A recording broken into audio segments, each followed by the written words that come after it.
नमस्कार। आज हम एक ऐसी चीज के बारे में बात करेंगे जो हमारे घरों का एक बहुत जरूरी हिस्सा है, पर जिस पर शायद हम उतना गौर नहीं करते, और वो है रोशनी। तो चलिए आज घर की प्रकाश व्यवस्था की कला और इसके पीछे के विज्ञान को थोड़ा करीब से समझते हैं। अच्छा, एक सवाल से शुरू करते हैं। जरा अपने घर के बारे में सोचिए। क्या वहां की रोशनी बस इतनी है कि अंधेरा ना रहे, मतलब बस काम चल जाए, या फिर वो इससे कुछ ज्यादा है? क्योंकि सच तो ये है कि रोशनी सिर्फ देखने में मदद नहीं करती, ये माहौल बनाती है, हमारी भावनाओं पर, हमारे मूड पर असर डालती है। सही रोशनी किसी भी जगह को पूरी तरह से बदल सकती है। ये एक बहुत पावरफुल टूल है। तो चलिए इस दुनिया में गहराई से उतरते हैं। हम रोशनी के अनदेखे जादू से शुरुआत करेंगे और फिर एक एक करके प्रकाश की 3 परतों को समझेंगे: जनरल, टास्क और डेकोरेटिव। और आखिर में जानेंगे कि इन सबको एक साथ लाने का सीक्रेट क्या है। चलिए सबसे पहले बात करते हैं पहली और सबसे जरूरी परत की, यानी सामान्य प्रकाश। ये किसी भी अच्छे लाइटिंग सिस्टम की, कह सकते हैं, बुनियाद है। तो ये जनरल या सामान्य प्रकाश आखिर है क्या? सीधी सी भाषा में ये वो रोशनी है जो पूरे कमरे में एक बराबर फैलती है। इसका मेन काम है कमरे को बस इतना रोशन कर देना कि हम आराम से घूम फिर सकें और अपने रोज के काम कर सकें। इसकी खासियतें देखिए। ये पूरे कमरे में एक जैसा उजाला देती है, जिससे कि अजीबोगरीब परछाइयां या अंधेरे कोने ना बने। इससे हमारी आंखों पर भी कम जोर पड़ता है। छत पर लगी सीलिंग लाइट्स या फिर ट्यूबलाइट्स, ये सब इसी के सबसे आम उदाहरण हैं। और एक बात बिल्कुल साफ है, ये वो बुनियादी रोशनी है जिसके बिना बाकी कोई भी लाइटिंग ठीक से काम ही नहीं करेगी। मतलब अगर किसी कमरे में अच्छी जनरल लाइटिंग नहीं है तो बाकी सब कुछ अधूरा लगेगा। ये पहला और सबसे जरूरी कदम है। चलिए अब बुनियाद के ऊपर दूसरी परत रखते हैं। यह है कार्य प्रकाश, या जिसे हम टास्क लाइटिंग भी कहते हैं। ये वो रोशनी है जो हमें किसी खास काम पर फोकस करने में मदद करती है। जैसा नाम से ही जाहिर है, इसका एक ही मकसद है, किसी खास काम को करने में मदद करना। जनरल लाइट की तरह यह फैलती नहीं, बल्कि एक जगह पर, अपने काम की जगह पर केंद्रित होती है। इसकी रोशनी तेज और एकदम फोकस्ड होती है, ठीक वहीं जहां हमें जरूरत है। जैसे पढ़ते वक्त टेबल लैंप की रोशनी सीधे किताब पर पड़ती है ना, या फिर किचन में काउंटर के ऊपर लगी लाइट जो सब्जियां काटते वक्त मदद करती है। इससे काम में क्लैरिटी और प्रिसिजन दोनों ही बढ़ जाती है। तो इसका सबसे बड़ा फायदा क्या हुआ? आंखों की सुरक्षा और काम करने की क्षमता में बढ़ोतरी। सही टास्क लाइटिंग के बिना आंखों पर बहुत ज्यादा तनाव पड़ सकता है और काम में भी मन नहीं लगता। और अब आते हैं तीसरी और सबसे दिलचस्प परत पर, सजावटी प्रकाश। यही वो लेयर है जो किसी भी घर को एक पर्सनालिटी, एक सुंदरता देती है। देखिए, सजावटी प्रकाश का काम रोशनी देना कम और माहौल बनाना ज्यादा है। इसका इस्तेमाल घर में एक खास तरह का मूड, एक आकर्षण पैदा करने के लिए किया जाता है। ये एक कमरे को सिर्फ एक जगह नहीं, बल्कि एक एहसास में बदल सकता है। ये रोशनी आमतौर पर हल्की और सौम्य होती है। इसका मकसद किसी खास चीज को हाईलाइट करना हो सकता है, जैसे दीवार पर लगी कोई पेंटिंग या कोई खूबसूरत पौधा। दीवार पर लगी स्पॉटलाइट्स या फिर फेरी लाइट्स इसके बेहतरीन उदाहरण हैं, जो तुरंत एक जादुई सा माहौल बना देती हैं। तो ये बात ध्यान रखने वाली है कि ये परत सिर्फ दिखावे के लिए नहीं है, ये सुंदरता और मानसिक शांति से जुड़ी हुई है। एक अच्छा माहौल हमारी सोच और हमारी भावनाओं पर एक पॉजिटिव असर डालता है। तो हमने 3 अलग अलग परतों को समझा: जनरल, टास्क और डेकोरेटिव। लेकिन असली जादू तब होता है जब ये तीनों एक साथ, एक तालमेल में काम करती हैं। ये टेबल देखिए, एक नज़र में सब कुछ साफ कर देती है। जनरल लाइटिंग का उद्देश्य है पूरे कमरे में रोशनी, टास्क लाइटिंग का है किसी खास काम में मदद, और डेकोरेटिव लाइटिंग का है सुंदरता बढ़ाना। तीनों के अपने अपने उद्देश्य और अपने अपने फायदे हैं। अब जरा एक तुलना करके देखते हैं। एक ऐसे कमरे की कल्पना कीजिए जहां छत के ठीक बीच में सिर्फ एक तेज बल्ब लगा हुआ है, बस, और कुछ नहीं। इसका नतीजा क्या होगा? आंखों में चकाचौंध, हर चीज की गहरी गहरी परछाई, और कुल मिलाकर एक बेजान बोरिंग सा कमरा। लेकिन जब हम इन तीनों परतों को संतुलित करते हैं तो नतीजा होता है एक आरामदायक, साफ सुथरा और आकर्षक माहौल। फर्क साफ है ना? और हाँ, हर कमरे की जरूरत अलग होती है। जैसे किचन में अच्छी जनरल रोशनी के साथ साथ काउंटर पर फोकस्ड टास्क लाइट बहुत जरूरी है। वहीं लिविंग रूम में जनरल रोशनी के साथ डेकोरेटिव लाइट माहौल को खुशनुमा बना देती है। और हाँ, जो लोग होम साइंस पढ़ रहे हैं उनके लिए ये क्लासिफिकेशन समझना बहुत ही महत्वपूर्ण है। ये किसी भी घर के लिए एक सोची समझी और असरदार लाइटिंग की योजना बनाने की नींव है। तो अंत में सबसे जरूरी बात यही है, जब इन तीनों तरह की लाइट्स का सही बैलेंस बनाया जाता है तभी एक घर सिर्फ रोशन नहीं होता, बल्कि वो सुरक्षित, आरामदायक और सच में खूबसूरत भी बनता है। कभी महसूस किया है सुबह जब सूरज की पहली किरण कमरे में आती है तो एक अलग ही ताजगी और एक अलग ही ऊर्जा महसूस होती है? वो क्यों होता है? वो सिर्फ रोशनी नहीं है, वो तो जैसे जिंदगी की अपनी एक भाषा है। आज हम इसी प्राकृतिक प्रकाश की कहानी को समझेंगे जो हमारे ग्रह पर हमारी जिंदगी का आधार है। तो इस सफर में हम कहाँ-कहाँ जाएंगे? चलिए एक नजर डालते हैं। हम शुरू करेंगे प्रकाश के परिचय से, फिर देखेंगे कि ये हमारे घरों में कैसे आता है, इसके कमाल के फायदे क्या हैं, इसका सही इस्तेमाल कैसे करना है, और आखिर में हम कुछ जरूरी बातें समेटकर इसे खत्म करेंगे। तो चलिए सबसे पहले पड़ाव से शुरू करते हैं। आखिर ये प्राकृतिक प्रकाश है क्या चीज?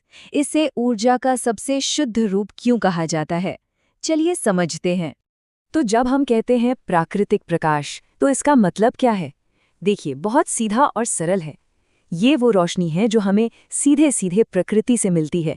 मतलब कोई बल्ब नहीं, कोई ट्यूबलाइट नहीं, सिर्फ वो प्रकाश जो सूरज हमें देता है। और यही तो पृथ्वी पर जीवन, ऊर्जा और सेहत की असली वजह है। और इस सारी की सारी जबरदस्त ऊर्जा का स्रोत कौन है? जाहिर है हमारा अपना सूरज, वो तारा जो हमारे सौर मंडल के बिल्कुल बीच में है और जो हमें सिर्फ रोशनी ही नहीं बल्कि गर्मी और एक तरह से जिंदगी भी देता है। आप देखिए इसकी सबसे कमाल की बातें क्या हैं। पहली बात तो ये कि ये बिल्कुल मुफ्त है ना, सबके लिए है। दूसरा, ये हमारी आंखों और शरीर दोनों के लिए बहुत हेल्दी है। विटामिन डी के बारे में तो सब जानते ही हैं। ये पर्यावरण के लिए भी अच्छा है, कोई पोल्यूशन नहीं होता, इससे बिजली भी बचती है। और सबसे बड़ी बात, ये हमारे मूड को अच्छा करता है, एक पॉजिटिविटी भर देता है। अच्छा, तो अब हम ये तो जान गए कि ये कितनी फायदेमंद है। तो अगला सवाल ये उठता है कि इस कमाल की रोशनी को हम अपने घरों में, अपनी जिंदगी में लाएं कैसे? और देखिए, घर में रोशनी का मतलब सिर्फ ये नहीं है कि घर सुंदर दिखे, इसके बहुत प्रैक्टिकल फायदे हैं। एक तो कमरे रोशन और ताज़े रहते हैं। घर में जो नमी और अजीब सी महक होती है ना, वो कम हो जाती है। ये बैक्टीरिया और कीटाणुओं को भी खत्म करने में मदद करता है। बिजली का बिल तो कम होता ही है, साथ ही पढ़ने लिखने या सिलाई बुनाई जैसे कामों में भी बहुत आसानी हो जाती है। तो ये रोशनी घर में आती कहाँ से है? सबसे आम जरिया है हमारी खिड़कियां। पर यहाँ एक बहुत दिलचस्प बात है। क्या कभी सोचा है कि खिड़की किस दिशा में है, इससे भी फर्क पड़ता है? जी हाँ, पूर्व और उत्तर दिशा की जो खिड़कियां होती है ना, वो सबसे अच्छी मानी जाती हैं। क्यों? क्योंकि इनसे आने वाली रोशनी ज्यादा चुभने वाली नहीं होती, बल्कि दिन भर एक जैसी और बड़ी आरामदायक रहती है। और अगर हम अपने पुराने घरों को याद करें तो वहाँ एक कमाल का डिजाइन होता था, आंगन। भारत के पारंपरिक घरों में आंगन का होना बहुत आम था। ये घर के बीच में एक खुली जगह होती थी जो एक तरह से रोशनी के कुएं की तरह काम करती थी और पूरे घर को दिन भर रोशन रखती थी। लेकिन मान लीजिए कोई कमरा ऐसा है जहां खिड़की बनाना मुश्किल है, जो घर के बिल्कुल अंदर है, तो उसका क्या? उसके लिए भी एक उपाय है, स्काईलाइट, यानी छत में एक कांच की खिड़की। ये एक बहुत ही बढ़िया तरीका है रोशनी को सीधे ऊपर से नीचे लाने का। अब ये जो दिशा वाली बात है ना, इसे थोड़ा और समझते हैं। देखिए, पूर्व से सुबह की हल्की हल्की रोशनी आती है जो सेहत के लिए बेहतरीन है। उत्तर से, जैसा मैंने कहा, पूरे दिन एक जैसी संतुलित रोशनी मिलती है जो पढ़ाई लिखाई और काम करने के लिए एकदम परफेक्ट है। वहीं दक्षिण और पश्चिम से आने वाली धूप काफी तेज और गर्म होती है, तो उसे थोड़ा कंट्रोल करने की जरूरत पड़ती है। तो ठीक है, हमने ये समझ लिया कि प्रकाश घर में कैसे आता है। अब बात करते हैं सबसे जरूरी चीज की, इसके अद्भुत फायदों की। इसका हमारी सेहत, पर्यावरण और हमारी प्रोडक्टिविटी पर क्या और कैसा असर पड़ता है। हमारी सेहत पर इसका सीधा सीधा असर होता है। पहली बात, जो लोग ज्यादातर नेचुरल लाइट में काम करते हैं, उनकी आंखों पर तनाव कम पड़ता है, सिरदर्द की शिकायत कम होती है।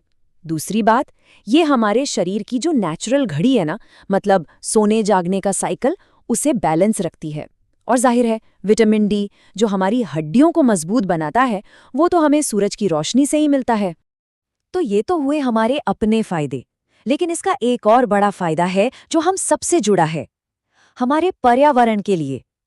सोचिए, जब हम दिन में बल्ब या ट्यूबलाइट की जगह प्राकृतिक रोशनी का इस्तेमाल करते हैं तो कितनी बिजली बचती है, और जब बिजली की मांग कम होती है तो पावर प्लांट से होने वाला प्रदूषण भी कम होता है ना एक कमाल की बात। एक बहुत पुरानी कहावत है, जहां प्रकाश है वहां स्पष्टता है। और ये सिर्फ कहने की बात नहीं है, ये बिल्कुल सच है। जिन जगहों पर प्राकृतिक रोशनी अच्छी आती है वहां हमारा दिमाग बेहतर काम करता है, हम ज्यादा ध्यान लगा पाते हैं और हमारा काम भी बेहतर होता है।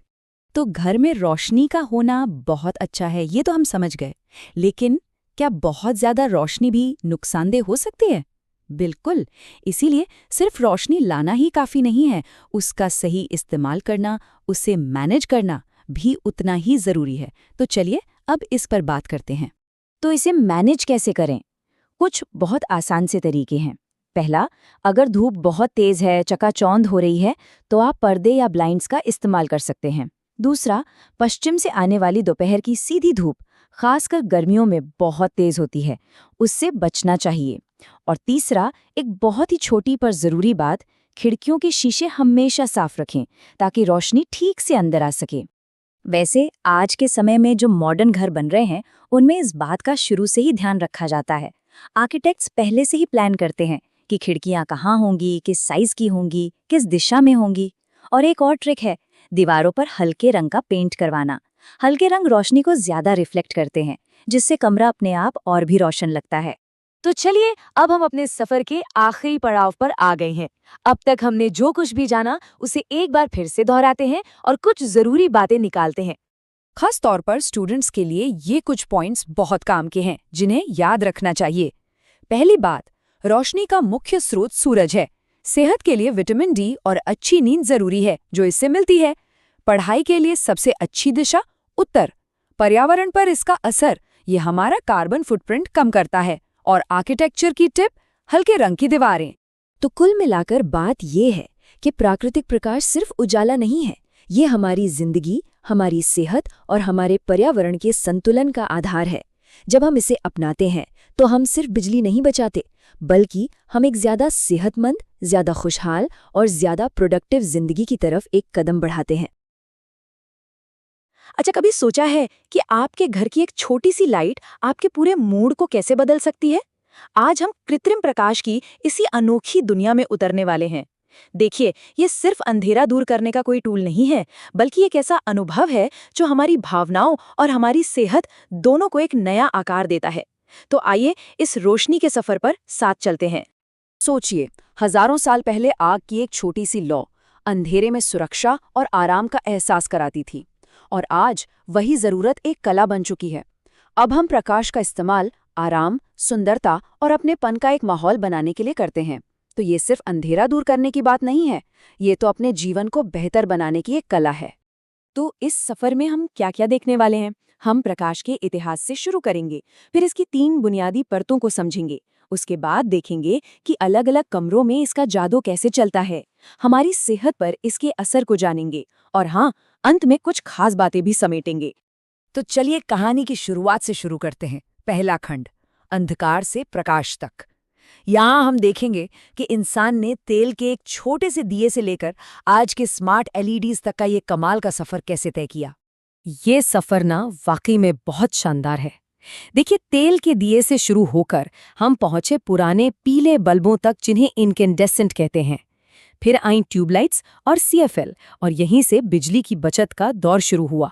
और आज हम एलईडी के युग में हैं। ये टेक्नोलॉजी सबसे ज्यादा बिजली बचाती है, सालों साल चलती है और हमारे पर्यावरण के लिए भी सबसे बेहतर है। लेकिन सवाल ये है कि कृत्रिम प्रकाश आखिर इतना जरूरी है क्यों? जरा सोचिए, ये हमें सूरज ढलने के बाद भी काम करने और जीने की आज़ादी देता है। यही तो है जो सीढ़ियों पर हमारी सुरक्षा करता है, हमारे घर की खूबसूरती को निखारता है और हमारी आंखों को तनाव से बचाकर काम करने की हमारी क्षमता को भी बढ़ाता है। अब समझते हैं किसी भी अच्छी लाइटिंग का सबसे बड़ा राज। असल में ना, हर अच्छी प्रकाश व्यवस्था बस 3 परतों से मिलकर बनती है। चलिए इन्हें एक एक करके जानते हैं। देखिए, बहुत आसान है। प्रकाश की 3 परतें होती हैं। पहली है सामान्य प्रकाश, जो पूरे कमरे में एक जैसी रोशनी देती है, जैसे कि छत की लाइट। दूसरी है कार्य प्रकाश, जो किसी खास काम के लिए होती है, जैसे पढ़ने के लिए टेबल लैंप। और तीसरी है सजावटी प्रकाश, जिसका मकसद किसी खास चीज, मान लीजिए कोई पेंटिंग, उस पर ध्यान खींचना होता है। तो पहली परत है सामान्य प्रकाश, जिसे एम्बिएंट लाइट भी कहते हैं। समझ लीजिए कि ये हमारी लाइटिंग की नींव है। इसका सीधा सा काम है पूरे कमरे में एक जैसी रोशनी फैलाना, ताकि हम आसानी से और सुरक्षित रूप से घूम फिर सकें। ये ठीक वैसा ही है जैसे कैनवस पर फैलाया गया पहला रंग हो। इसके बाद आता है कार्य प्रकाश, यानी टास्क लाइटिंग। अब जैसा कि नाम से ही साफ है, ये किसी खास काम के लिए होती है, जैसे आपकी स्टडी टेबल का लैंप या किचन काउंटर के ऊपर लगी लाइट। इसका मकसद बस इतना है कि काम बिना किसी तनाव के और पूरी सटीकता से हो सके। और अंत में सजावटी प्रकाश। भाई, ये प्रकाश व्यवस्था में ड्रामा और एक चार्म जोड़ने का काम करता है।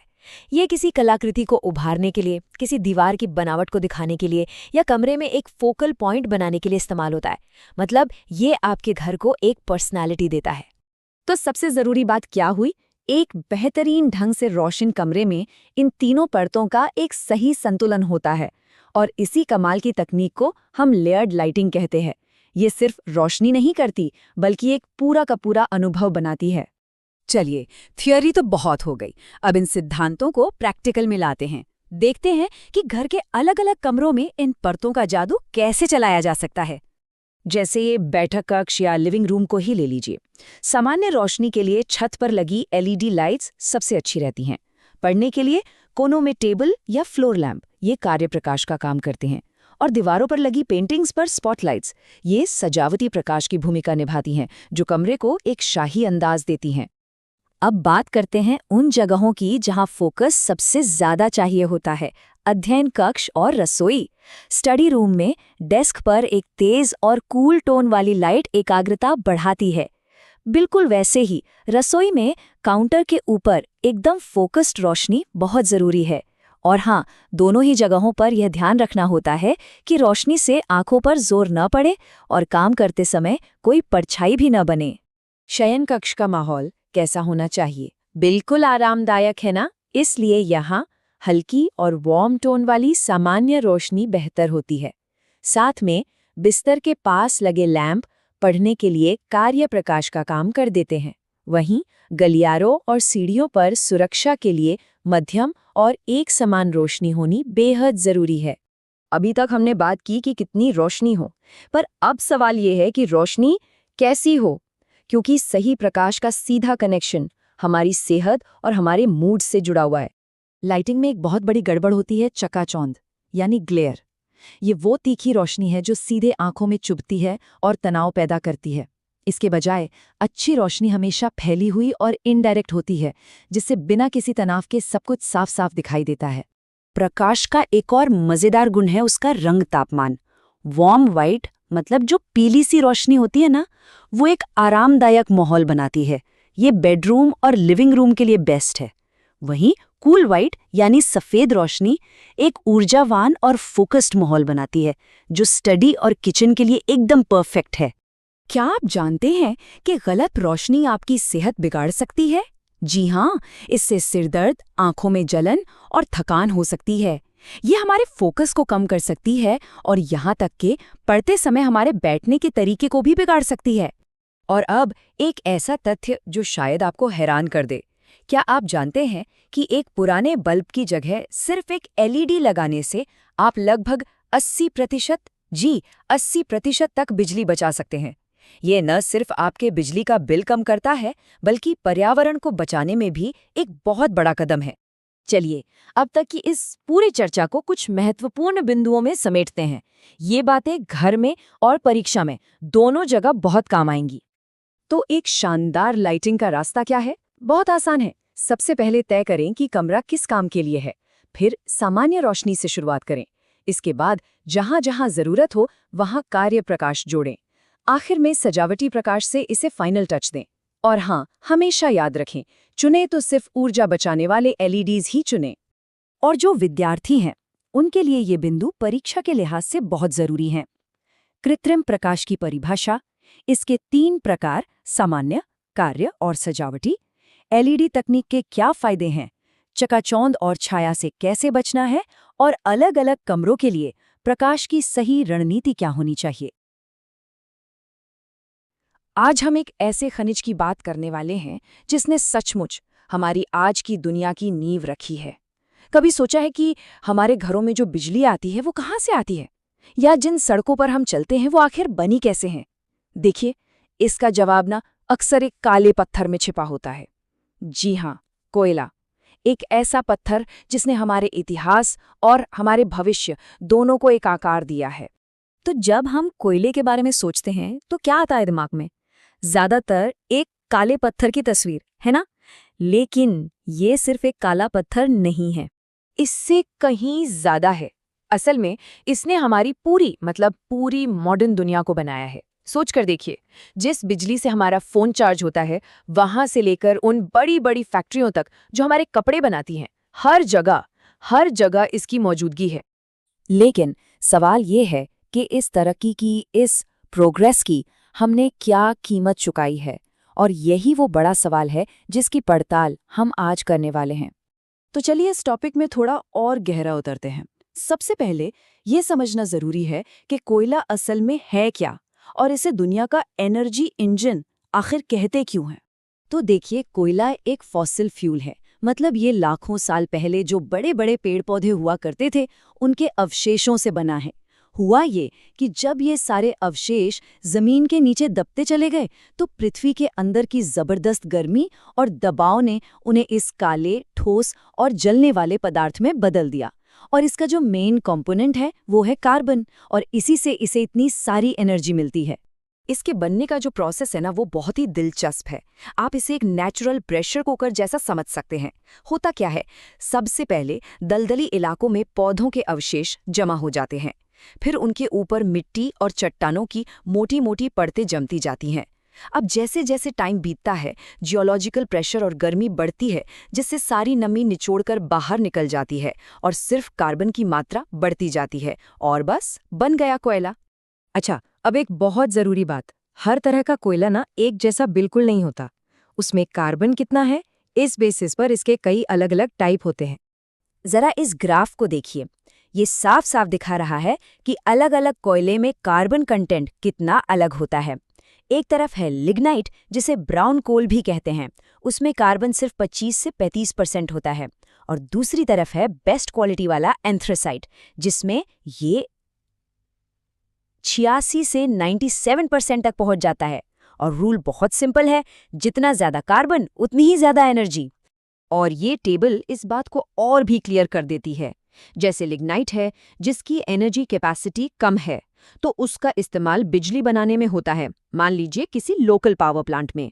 वहीं दूसरी तरफ जो सबसे अच्छी क्वालिटी वाला एंथ्रासाइट है, उसकी एनर्जी कैपेसिटी बहुत ज़्यादा होती है, तो वो मेटल इंडस्ट्री जैसे भारी उद्योगों में काम आता है, जहां स्टील जैसी चीज़ें बनती हैं। तो अब तक हम ये समझ चुके हैं कि कोयला क्या है और इसके अलग अलग टाइप कौन से हैं। तो अब देखते हैं कि हमारी मॉडर्न लाइफ की फाउंडेशन यानी कि नींव कैसे है। आपको पता है, कोयले का इस्तेमाल सच में हर जगह है, अक्सर तो ऐसी जगहों पर जहां हम सोच भी नहीं सकते। थर्मल पावर प्लांट्स में बिजली बनाने से लेकर स्टील और सीमेंट इंडस्ट्री तक ये हमारी इकोनॉमी की रीढ़ की हड्डी है। इतना ही नहीं, कुछ दवाइयाँ और फर्टिलाइजर बनाने के लिए भी केमिकल इंडस्ट्री में इसका यूज होता है। अगर हम भारत की बात करें तो झारखंड, छत्तीसगढ़ और पश्चिम बंगाल जैसे राज्य देश के एनर्जी हब हैं, ऊर्जा केंद्र हैं। इन्हीं इलाकों की खदानों से निकला हुआ कोयला पूरे देश की इंडस्ट्रीज को चलाता है और लाखों करोड़ों घरों को रोशन करता है। लेकिन जैसा हमने बिल्कुल शुरू में बात की थी, इस प्रोग्रेस की एक कीमत भी है। तो चलिए अब इसके प्रोज एंड कॉन्स यानी फायदे और नुकसान दोनों पर एक नजर डालते हैं। ये नंबर देखिए, 86 से 97%। ये एंथ्रासाइट कोयले की ताकत को दिखाता है, लगभग प्योर कार्बन। और यही वो पावर है जो बड़ी बड़ी इंडस्ट्रीज को चलाती है और शहरों को 24 घंटे रोशन रखती है। ये कोयले का सबसे बड़ा और बिना किसी शक के सबसे बड़ा फायदा है, सस्ती और भरपूर एनर्जी। और ये स्लाइड पूरी कहानी को एक तराजू पर रख देती है। एक पल्ले पर हैं इसके फायदे, ये एनर्जी का प्राइमरी सोर्स है, इंडस्ट्री की नींव है, इकोनॉमिक प्रोग्रेस को ड्राइव करता है। और दूसरे पल्ले पर हैं इसके नुकसान, एनवायरमेंटल पोल्यूशन, हेल्थ प्रॉब्लम्स, और ये कि ये एक लिमिटेड रिसोर्स है जो खत्म हो जाएगा। सच में ये एक दो-धारी तलवार है। तो फिर सवाल ये उठता है कि इस इतने पावरफुल लेकिन प्रॉब्लमैटिक रिसोर्स का फ्यूचर क्या है? हम आगे कैसे बढ़ें? तो देखिए, आगे का जो रास्ता है वो छिपा है स्मार्ट एनर्जी मैनेजमेंट में। इसका क्या मतलब है? इसका मतलब है कि हम हाई एफिशिएंसी वाले थर्मल पावर प्लांट्स का इस्तेमाल करें, मतलब जो कम कोयले में ज़्यादा बिजली बनाएं। हम रिन्यूएबल एनर्जी जैसे सोलर और विंड एनर्जी के साथ इसका एक मिक्स बनाएं। और सबसे ज़रूरी बात, हम एनर्जी की बर्बादी को रोकें और इसके इस्तेमाल को और भी एफिशिएंट बनाएं। और जैसा कि ये कोट हमें याद दिलाता है, कोयले का सस्टेनेबल और एफिशिएंट इस्तेमाल सिर्फ एनवायरनमेंट के लिए ही नहीं, बल्कि हमारी इकोनॉमी के लिए भी बहुत ज़रूरी है। यही वो बैलेंस है, वो संतुलन है जिसे हमें खोजना ही होगा। आज हम एक ऐसे टॉपिक के बारे में बात करने वाले हैं जो हम सबकी रोज की जिंदगी से जुड़ा है, चाहे हम घर पर हों, ऑफिस में या फिर पढ़ाई कर रहे हों। जी हाँ, हम बात कर रहे हैं एर्गोनॉमिक्स की, यानी वो विज्ञान जो हमारे काम को आसान, आरामदायक और असरदार बनाता है। तो चलिए इस दिलचस्प दुनिया को और करीब से जानते हैं। अच्छा, एक बात बताइए, क्या अक्सर दिन खत्म होने पर कमर, गर्दन या कंधों में दर्द महसूस होता है? अगर आपका जवाब हाँ है, तो आप अकेले नहीं हैं। ये एक बहुत ही आम समस्या है, लेकिन अच्छी बात यह है कि इसका एक वैज्ञानिक समाधान है, और वही समाधान आज हमारी चर्चा का मेन पॉइंट है। तो सवाल उठता है, ये एर्गोनॉमिक्स आखिर है क्या? देखिए, ये शब्द दो ग्रीक शब्दों से मिलकर बना है। अर्गोन मतलब काम और नॉमोस मतलब नियम। तो सीधे सीधे कहें तो ये काम करने के नियम हैं। इसका सीधा साधा मकसद है कि काम को हमारे शरीर के हिसाब से डिजाइन किया जाए, ना कि हमारे शरीर को काम के हिसाब से एडजस्ट करने के लिए मजबूर किया जाए। ठीक है, तो हमें मतलब तो समझ आ गया, लेकिन ये इतना जरूरी क्यों है? मतलब हमें अपने काम करने के तरीके के बारे में इतनी गहराई से सोचने की क्या जरूरत पड़ गई? चलिए इसके असली मकसद को समझते हैं। देखिए, इसका लक्ष्य सिर्फ आराम पहुंचाना नहीं है, बल्कि इसका सीधा सीधा असर हमारी काम करने की क्षमता पर पड़ता है। सोचिए, जब शरीर पर जोर कम पड़ेगा, चोट लगने का डर कम होगा, तो जाहिर है कि काम की क्वालिटी और स्पीड दोनों बेहतर होंगी, और साथ ही एक्सीडेंट्स भी कम होंगे और काम करने में एक संतुष्टि भी महसूस होगी। एर्गोनॉमिक्स की पूरी बिल्डिंग, आप कह सकते हैं, 3 मजबूत पिलर्स पर खड़ी है। और अगर हमें एक बेहतर और सेफ वर्किंग सिस्टम बनाना है, तो इन तीनों को समझना बहुत जरूरी है। सच तो यह है कि ये तीनों एक दूसरे के बिना अधूरे हैं। जी हाँ, एर्गोनॉमिक्स की पूरी नींव इन्हीं 3 बातों पर टिकी है। पहला, कार्यकर्ता, यानी काम करने वाला इंसान।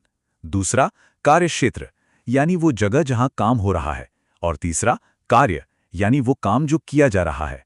इन तीनों के बीच में एक सही बैलेंस होना बेहद जरूरी है। सबसे पहला और सबसे जरूरी पिलर है कार्यकर्ता। देखिए, हर इंसान एक दूसरे से अलग होता है। सबकी हाइट, ताकत, उम्र और स्किल्स सब कुछ अलग अलग होता है। एर्गोनॉमिक्स यही कहता है कि किसी भी काम को डिजाइन करते वक्त उस इंसान की इन सारी बातों का ध्यान रखना चाहिए। चलिए अब आते हैं दूसरे पिलर पर, कार्य क्षेत्र, यानी हमारी वर्किंग स्पेस। क्या वहां काम करने के लिए पूरी रोशनी है? क्या हवा ठीक से आती जाती है? जिस टेबल पर काम कर रहे हैं उसकी हाइट सही है? क्या जरूरी चीजें हाथ की पहुंच में हैं? ये सारी बातें हमारे आराम और सुरक्षा पर बहुत गहरा असर डालती हैं।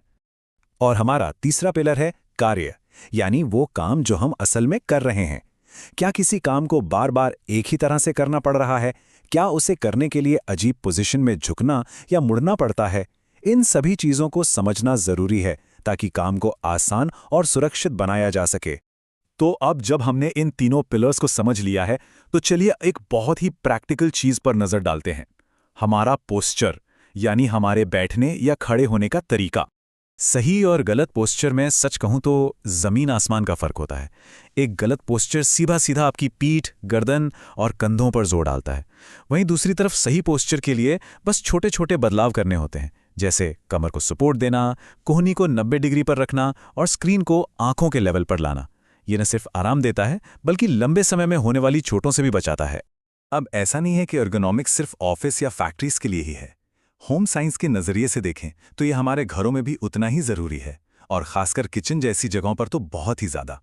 किचन में घंटों तक काम होता है, इसलिए यहाँ एर्गोनॉमिक्स का ध्यान रखना बहुत ज़रूरी हो जाता है। जैसे किचन का प्लेटफॉर्म काम करने वाले की कोहनी से थोड़ा नीचे होना चाहिए। इससे कंधों पर बेवजह का जोर नहीं पड़ता, और जो चीज़ें बार बार इस्तेमाल होती हैं उन्हें कमर की हाइट पर रखना चाहिए, ताकि बार बार झुकना या उछकना न पड़े। ये टेबल समझिए पूरी बात का निचोड़ है, और हाँ, परीक्षा के लिए भी बहुत जरूरी है। जरा ध्यान से देखिए कि कैसे हर पिलर एक खास नतीजे से जुड़ा है। जब हम कार्य क्षेत्र को ठीक करते हैं तो हमें आराम और सुरक्षा मिलती है। जब हम कार्यकर्ता की जरूरतों का ध्यान रखते हैं तो थकान और चोट कम होती है, और जब हम कार्य को बेहतर बनाते हैं तो कार्यकुशलता अपने आप बढ़ जाती है। ये तीनों एक दूसरे से जुड़े हैं। एर्गोनॉमिक्स के सिद्धांत हमारी रोजमर्रा की जिंदगी में हर जगह लागू होते हैं। बच्चों के लिए सही स्टडी टेबल चेयर चुनना, कोई भारी सामान उठाते हुए कमर से नहीं बल्कि घुटनों से झुकना, या सिलाई करते वक्त सही हाइट पर बैठना, ये सभी छोटी छोटी आदतें हैं जो बहुत बड़ा फर्क ला सकती हैं। तो अब हम अपने विश्लेषण के आखिरी हिस्से की तरफ बढ़ रहे हैं। चलिए एक नज़र डालते हैं कि एर्गोनॉमिक्स को अपनाने के क्या क्या फायदे हैं, और अगर हम इसे नज़रअंदाज करते हैं तो क्या जोखिम हो सकते हैं। नतीजे हमारे सामने हैं और साफ साफ दिख रहे हैं। अच्छी एर्गोनॉमिक्स से न सिर्फ हमारे काम की स्पीड और क्वालिटी बढ़ती है, बल्कि ये थकान और चोटों को भी काफ़ी हद तक कम करता है। आखिर में ये सिर्फ बेहतर काम के बारे में नहीं है, ये एक बेहतर और स्वस्थ जिंदगी जीने के बारे में है। वहीं दूसरी तरफ इन जोखिमों से भी सावधान रहना ज़रूरी है। किसी भी काम में अगर ये चीज़ें शामिल हैं, जैसे एक ही मूवमेंट को बार बार दोहराना, बहुत देर तक एक ही पोजीशन में बैठे या खड़े रहना, या गलत हाइट पर काम करना, तो ये हमारे शरीर के लिए खतरनाक साबित हो सकता है। कभी सोचा है एक ऐसे खेत के बारे में जहां सूरज सिर्फ फसलें ही नहीं उगाता, बल्कि उस पानी को भी चलाता है जो उन्हें सींचता है। आज हम एक ऐसी ही टेक्नोलॉजी के बारे में बात करने वाले हैं जो हजारों भारतीय किसानों के लिए इसे सच बना रही है। और हाँ, ये खेती की पूरी तस्वीर ही बदल रही है। बस 1 मिनट के लिए सोचिए, एक ऐसी दुनिया जहां न बिजली के बिल की टेंशन है, न डीजल की बढ़ती कीमतों की कोई फिक्र। सुनने में अच्छा लगता है ना?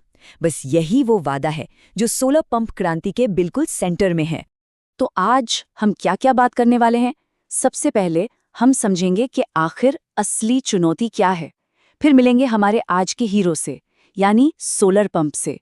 देखेंगे कि ये काम कैसे करता है, इसके फायदे और नुकसान क्या हैं, भारत पर इसका क्या असर हो रहा है, और आखिर में इसके भविष्य पर भी एक नज़र डालेंगे। तो सबसे पहला सवाल तो यही उठता है कि आखिर हमें सोलर पंप जैसी टेक्नोलॉजी की ज़रूरत पड़ी ही क्यों? मतलब भारतीय खेती में ऐसी कौन सी एनर्जी प्रॉब्लम है जिससे किसान जूझ रहे हैं? देखिए, ज़्यादातर किसान सिंचाई के लिए या तो बिजली के पंप पर डिपेंडेंट है या फिर डीजल इंजन पे। अब प्रॉब्लम क्या है? बिजली का कोई भरोसा नहीं, कब आए कब जाए, और डीजल का खर्च वो तो लगातार बढ़ता ही जा रहा है। तो ये जो डबल प्रॉब्लम है ना, इसका सीधा असर फसल उगाने की लागत, पैदावार और आखिर में किसान की कमाई पर पड़ता है। और बस यहीं पर एंट्री होती है सोलर पंप की एक शानदार सॉल्यूशन के तौर पर। ये एक ऐसी टेक्नोलॉजी है जो पानी उठाने के लिए सीधे सूरज की पावर का इस्तेमाल करती है, मतलब खेत के बीचों बीच एनर्जी की पूरी आज़ादी। तो अगर बिल्कुल आसान भाषा में समझें तो सोलर पंप क्या है? ये बस सूरज की रोशनी से चलने वाला एक वाटर पंप है, और यकीन मानिए ये एक असली गेम चेंजर है, खासकर उन दूर दराज के इलाकों के लिए जहां बिजली की लाइनें बिछाना या तो बहुत मुश्किल है या फिर बहुत ही महंगा। अब ये कोई जादू नहीं है, ये प्योर साइंस है। होता क्या है कि जैसे ही सूरज की किरणें इन नीले पैनल से टकराती हैं, वो बिजली बनाना शुरू कर देते हैं। इसी प्रोसेस को कहते हैं फोटोवोल्टिक इफेक्ट, और समझ लीजिए कि यही वो इंजन है जो इस पूरे सिस्टम को चलाता है। तो एक सोलर पंप सिस्टम में ना ये 5 मेन प्लेयर्स होते हैं। सबसे पहले सोलर पैनल जो बिजली बनाते हैं, फिर आता है कंट्रोलर जो उस बिजली को संभालता है, उसके बाद मोटर जो उस एनर्जी से चलती है, और आखिर में पंप जो पानी खींचने का सारा भारी काम करता है। ये सब मिलकर एक परफेक्ट टीम की तरह काम करते हैं। अच्छा, तो अब थोड़ा और डिटेल में चलते हैं, देखते हैं कि ये सिस्टम असल में काम कैसे करता है और इसके कितने टाइप्स होते हैं। और सबसे मजे की बात यह है कि ये प्रोसेस हर दिन अपने आप चलता है। सुबह सूरज निकला नहीं कि पंप चालू, दोपहर में जब धूप तेज होती है तो पानी का फ्लो भी एकदम तेज हो जाता है। और शाम को सूरज ढलते ही पंप अपने आप बंद, कोई बटन दबाने की भी जरूरत नहीं। कमाल है ना। अब जरूरत के हिसाब से ना 2 तरह के पंप आते हैं। इसे ऐसे समझिए, अगर पानी बहुत नीचे है जैसे बोरवेल में, तो आपको चाहिए सबमर्सिबल पंप, जो पानी के अंदर डूबकर उसे ऊपर खींचता है। लेकिन अगर पानी पास में ही है जैसे किसी तालाब या नहर में, तो जमीन पर रखा सरफेस पंप भी आराम से काम कर जाता है। अब देखिए, हर टेक्नोलॉजी की तरह सोलर पंप के भी अपने फायदे हैं और कुछ लिमिटेशंस भी हैं। तो एक बैलेंस्ड व्यू के लिए दोनों को समझना बहुत जरूरी है। पहले फायदों की बात करते हैं, और वो वाकई में कमाल के हैं। सोचिए, एक बार लगवा लिया, फिर सालों तक पानी के लिए 1 रुपया भी खर्च नहीं करना। न डीजल का धुआं, न इंजन का शोर शराबा, मेंटेनेंस भी बहुत कम है। और सबसे बड़ी बात, ये किसान को एनर्जी के लिए सच में आत्मनिर्भर बना देता है। लेकिन हाँ, कुछ चुनौतियां भी हैं, जैसे कि इसे पहली बार लगवाने का जो खर्च है वो थोड़ा ज़्यादा होता है। फिर ये पूरी तरह धूप पर डिपेंडेंट है, मतलब अगर घने बादल छाए हैं या रात का वक्त है तो यह काम नहीं करेगा। और अगर रात में भी पानी चाहिए तो फिर बैटरी लगानी पड़ती है, जिससे खर्च और भी बढ़ जाता है। तो जब हम इन दोनों को आमने सामने रखते हैं ना, तो फर्क बिल्कुल साफ हो जाता है। फ्यूल का खर्चा, पोल्यूशन और मेंटेनेंस, इन सब मामलों में सोलर पंप पारंपरिक पंपों से कहीं बेहतर है। हाँ, ये सूरज पर निर्भर जरूर है, लेकिन लंबे समय में देखें तो ये एक बहुत ही स्मार्ट इन्वेस्टमेंट साबित होता है। तो चलिए अब देखते हैं कि भारत में ग्राउंड पर, यानी असल में इस टेक्नोलॉजी का क्या असर हो रहा है और इसका इस्तेमाल कहाँ-कहाँ किया जा रहा है। पूरे भारत में किसान अब इसका इस्तेमाल कई कामों के लिए कर रहे हैं। बड़े बड़े खेतों की सिंचाई करनी हो, पशुओं को पानी पिलाना हो, या फिर बागवानी और नर्सरी को सींचना हो, ये एक बहुत ज़रूरी टूल बन गया है, खासकर उन दूर के खेतों के लिए जहां तक बिजली का ग्रिड पहुंचा ही नहीं है। और अच्छी बात यह है कि सरकार भी इस टेक्नोलॉजी को खूब बढ़ावा दे रही है। एक योजना है, पीएम कुसुम योजना, जिसके तहत किसानों को सोलर पंप लगवाने के लिए अच्छी खासी सब्सिडी दी जाती है। इससे होता यह है कि जो शुरुआती खर्च है उसका बोझ कम हो जाता है और ज़्यादा से ज़्यादा किसान इसका फ़ायदा उठा पाते हैं। और इसका असर सिर्फ खेतों तक ही सीमित नहीं है। सोचिए, जब किसान का खर्च कम होता है और पैदावार बढ़ती है तो जाहिर है उसकी आमदनी भी बढ़ती है। ये जो आर्थिक सुधार है ये पूरे ग्रामीण समाज को मजबूत करता है और साथ ही हमारे पर्यावरण की भी रक्षा होती है। वो तो है ही। तो अब सवाल ये है कि इस टेक्नोलॉजी का फ्यूचर कैसा है। चलिए इसके भविष्य और इस बात पर एक नज़र डालते हैं कि इसे सालों साल बिना किसी दिक्कत के कैसे चलाया जा सकता है। और यहाँ भी एक अच्छी खबर, इसका मेंटेनेंस बहुत ही आसान है। बस टाइम टाइम पर पैनल्स पर जमी धूल को साफ करना होता है, तारों और कनेक्शंस को चेक कर लेना होता है, और ये ध्यान रखना होता है कि पंप कभी सूखा न चले। बस ये छोटे छोटे स्टेप्स ये पक्का कर देते हैं कि पंप सालों साल भरोसे के साथ चलता रहे। और ये बात 100% सही है। ये एक ऐसी क्लीन एनर्जी टेक्नोलॉजी है जो किसानों को डीजल और बिजली के बिल के चक्कर से आज़ाद करती है और उन्हें असल में आत्मनिर्भर बनाती है। कभी सोचा है कि हमारे फ़ोन को चार्ज करने से लेकर हमारे शहरों को रोशन रखने तक हर चीज़ के पीछे क्या है? जी हाँ, ऊर्जा। ये हमारी जिंदगी की धड़कन है। पर सवाल ये है कि ये ऊर्जा आती कहाँ से है और इसकी असली कीमत क्या है? आज हम बात करने वाले हैं ऊर्जा के भविष्य पर, उन नए स्रोतों पर जो न सिर्फ हमारी दुनिया को चलाएंगे बल्कि शायद उसे बचाएंगे भी। तो चलिए इस पूरी चर्चा की शुरुआत इसी एक बड़े सवाल से करते हैं कि क्या ऐसा हो सकता है कि हमारी ऊर्जा की ज़रूरतें भी पूरी हों और हमारा ग्रह, हमारी धरती भी सुरक्षित रहे? आज के दौर में शायद इससे ज़रूरी कोई और सवाल नहीं है। इस बड़े सवाल का जवाब ढूंढने से पहले ये समझना होगा कि आज की हकीकत क्या है, हमारी दुनिया फिलहाल ऊर्जा कैसे बना रही है और हम असल में किस संकट का सामना कर रहे हैं। चलिए सबसे पहले आज की स्थिति को समझते हैं। जरा सोचकर देखिए, हमारे चारों तरफ सब कुछ, बड़े बड़े उद्योग, गाड़ियां, हमारे घरों की बिजली, यहाँ तक कि स्कूल और अस्पताल भी पूरी तरह से ऊर्जा पर ही तो निर्भर हैं। इसके बिना आज की दुनिया की कल्पना करना भी, अब सोचिए, कितना मुश्किल है। और देखिए, यहीं पर हम एक बहुत ही अहम मोड़ पर खड़े हैं। एक रास्ता है पारंपरिक स्रोतों का, मतलब कोयला और पेट्रोलियम। ये सीमित हैं, एक दिन खत्म हो जाएंगे और इनसे प्रदूषण भी फैलता है। वहीं दूसरा रास्ता है ऊर्जा के नए स्रोतों का, जो साफ सुथरे हैं, टिकाऊ हैं और बेशुमार हैं। अब चुनना हमें है कि हम किस रास्ते पर आगे बढ़ना चाहते हैं। तो अच्छी बात यह है कि इस संकट का हल हमारे आसपास ही मौजूद है। प्रकृति खुद हमें रास्ता दिखा रही है, हमें बस उसकी शक्ति का सही इस्तेमाल करना सीखना है। चलिए अब एक एक करके उन स्रोतों को जानते हैं जो हमारे भविष्य को रोशन कर सकते हैं। और इस लिस्ट में सबसे पहला नाम है सूरज का। सौर ऊर्जा यानी सीधे सूरज से मिलने वाली शक्ति, ये असीमित है, कभी न खत्म होने वाली और पूरी तरह से स्वच्छ। सच कहें तो ये प्रकृति का दिया हुआ सबसे बड़ा तोहफा है। और देखिए, सौर ऊर्जा का इस्तेमाल अब सिर्फ बड़े बड़े पावर प्लांट्स तक ही सीमित नहीं रहा, ये हमारी घरों तक पहुंच चुकी है। छतों पर लगे सोलर पैनल से लेकर सोलर कुकर, सोलर हीटर और लैंप तक ये तकनीक हमारी रोज की जिंदगी को आसान और सस्ता बना रही है। अब बात करते हैं पवन ऊर्जा की। इसमें होता क्या है कि तेज बहती हवा की ताकत का इस्तेमाल करके बड़ी बड़ी टरबाइन घुमाई जाती हैं और उनसे बिजली पैदा होती है। ये भी प्रकृति की शक्ति का इस्तेमाल करने का एक बहुत ही शानदार तरीका है। और इसकी सबसे बड़ी खूबी 0% ईंधन लागत। सोचिए जरा, कोयला या पेट्रोल खरीदने का कोई झंझट ही नहीं, क्योंकि हवा तो मुफ्त है। इसीलिए एक बार टरबाइन लग जाने के बाद इससे बनने वाली बिजली लंबे समय में बहुत सस्ती पड़ती है और हाँ, पर्यावरण को कोई नुकसान भी नहीं होता। चलिए अब एक ऐसे स्रोत की बात करते हैं जो कचरे को काम में लाता है, मतलब बायोमास ऊर्जा, जो जैविक कचरे जैसे कि खेती के बचे हुए हिस्से या गोबर से बनती है। ये तकनीक खास तौर पर हमारे ग्रामीण इलाकों के लिए तो एक वरदान जैसी है। ये न सिर्फ कचरे का सही इस्तेमाल करती है, बल्कि गांव को ऊर्जा के मामले में आत्मनिर्भर भी बनाती है और तो और घरों को धुएं से भी आज़ादी मिलती है।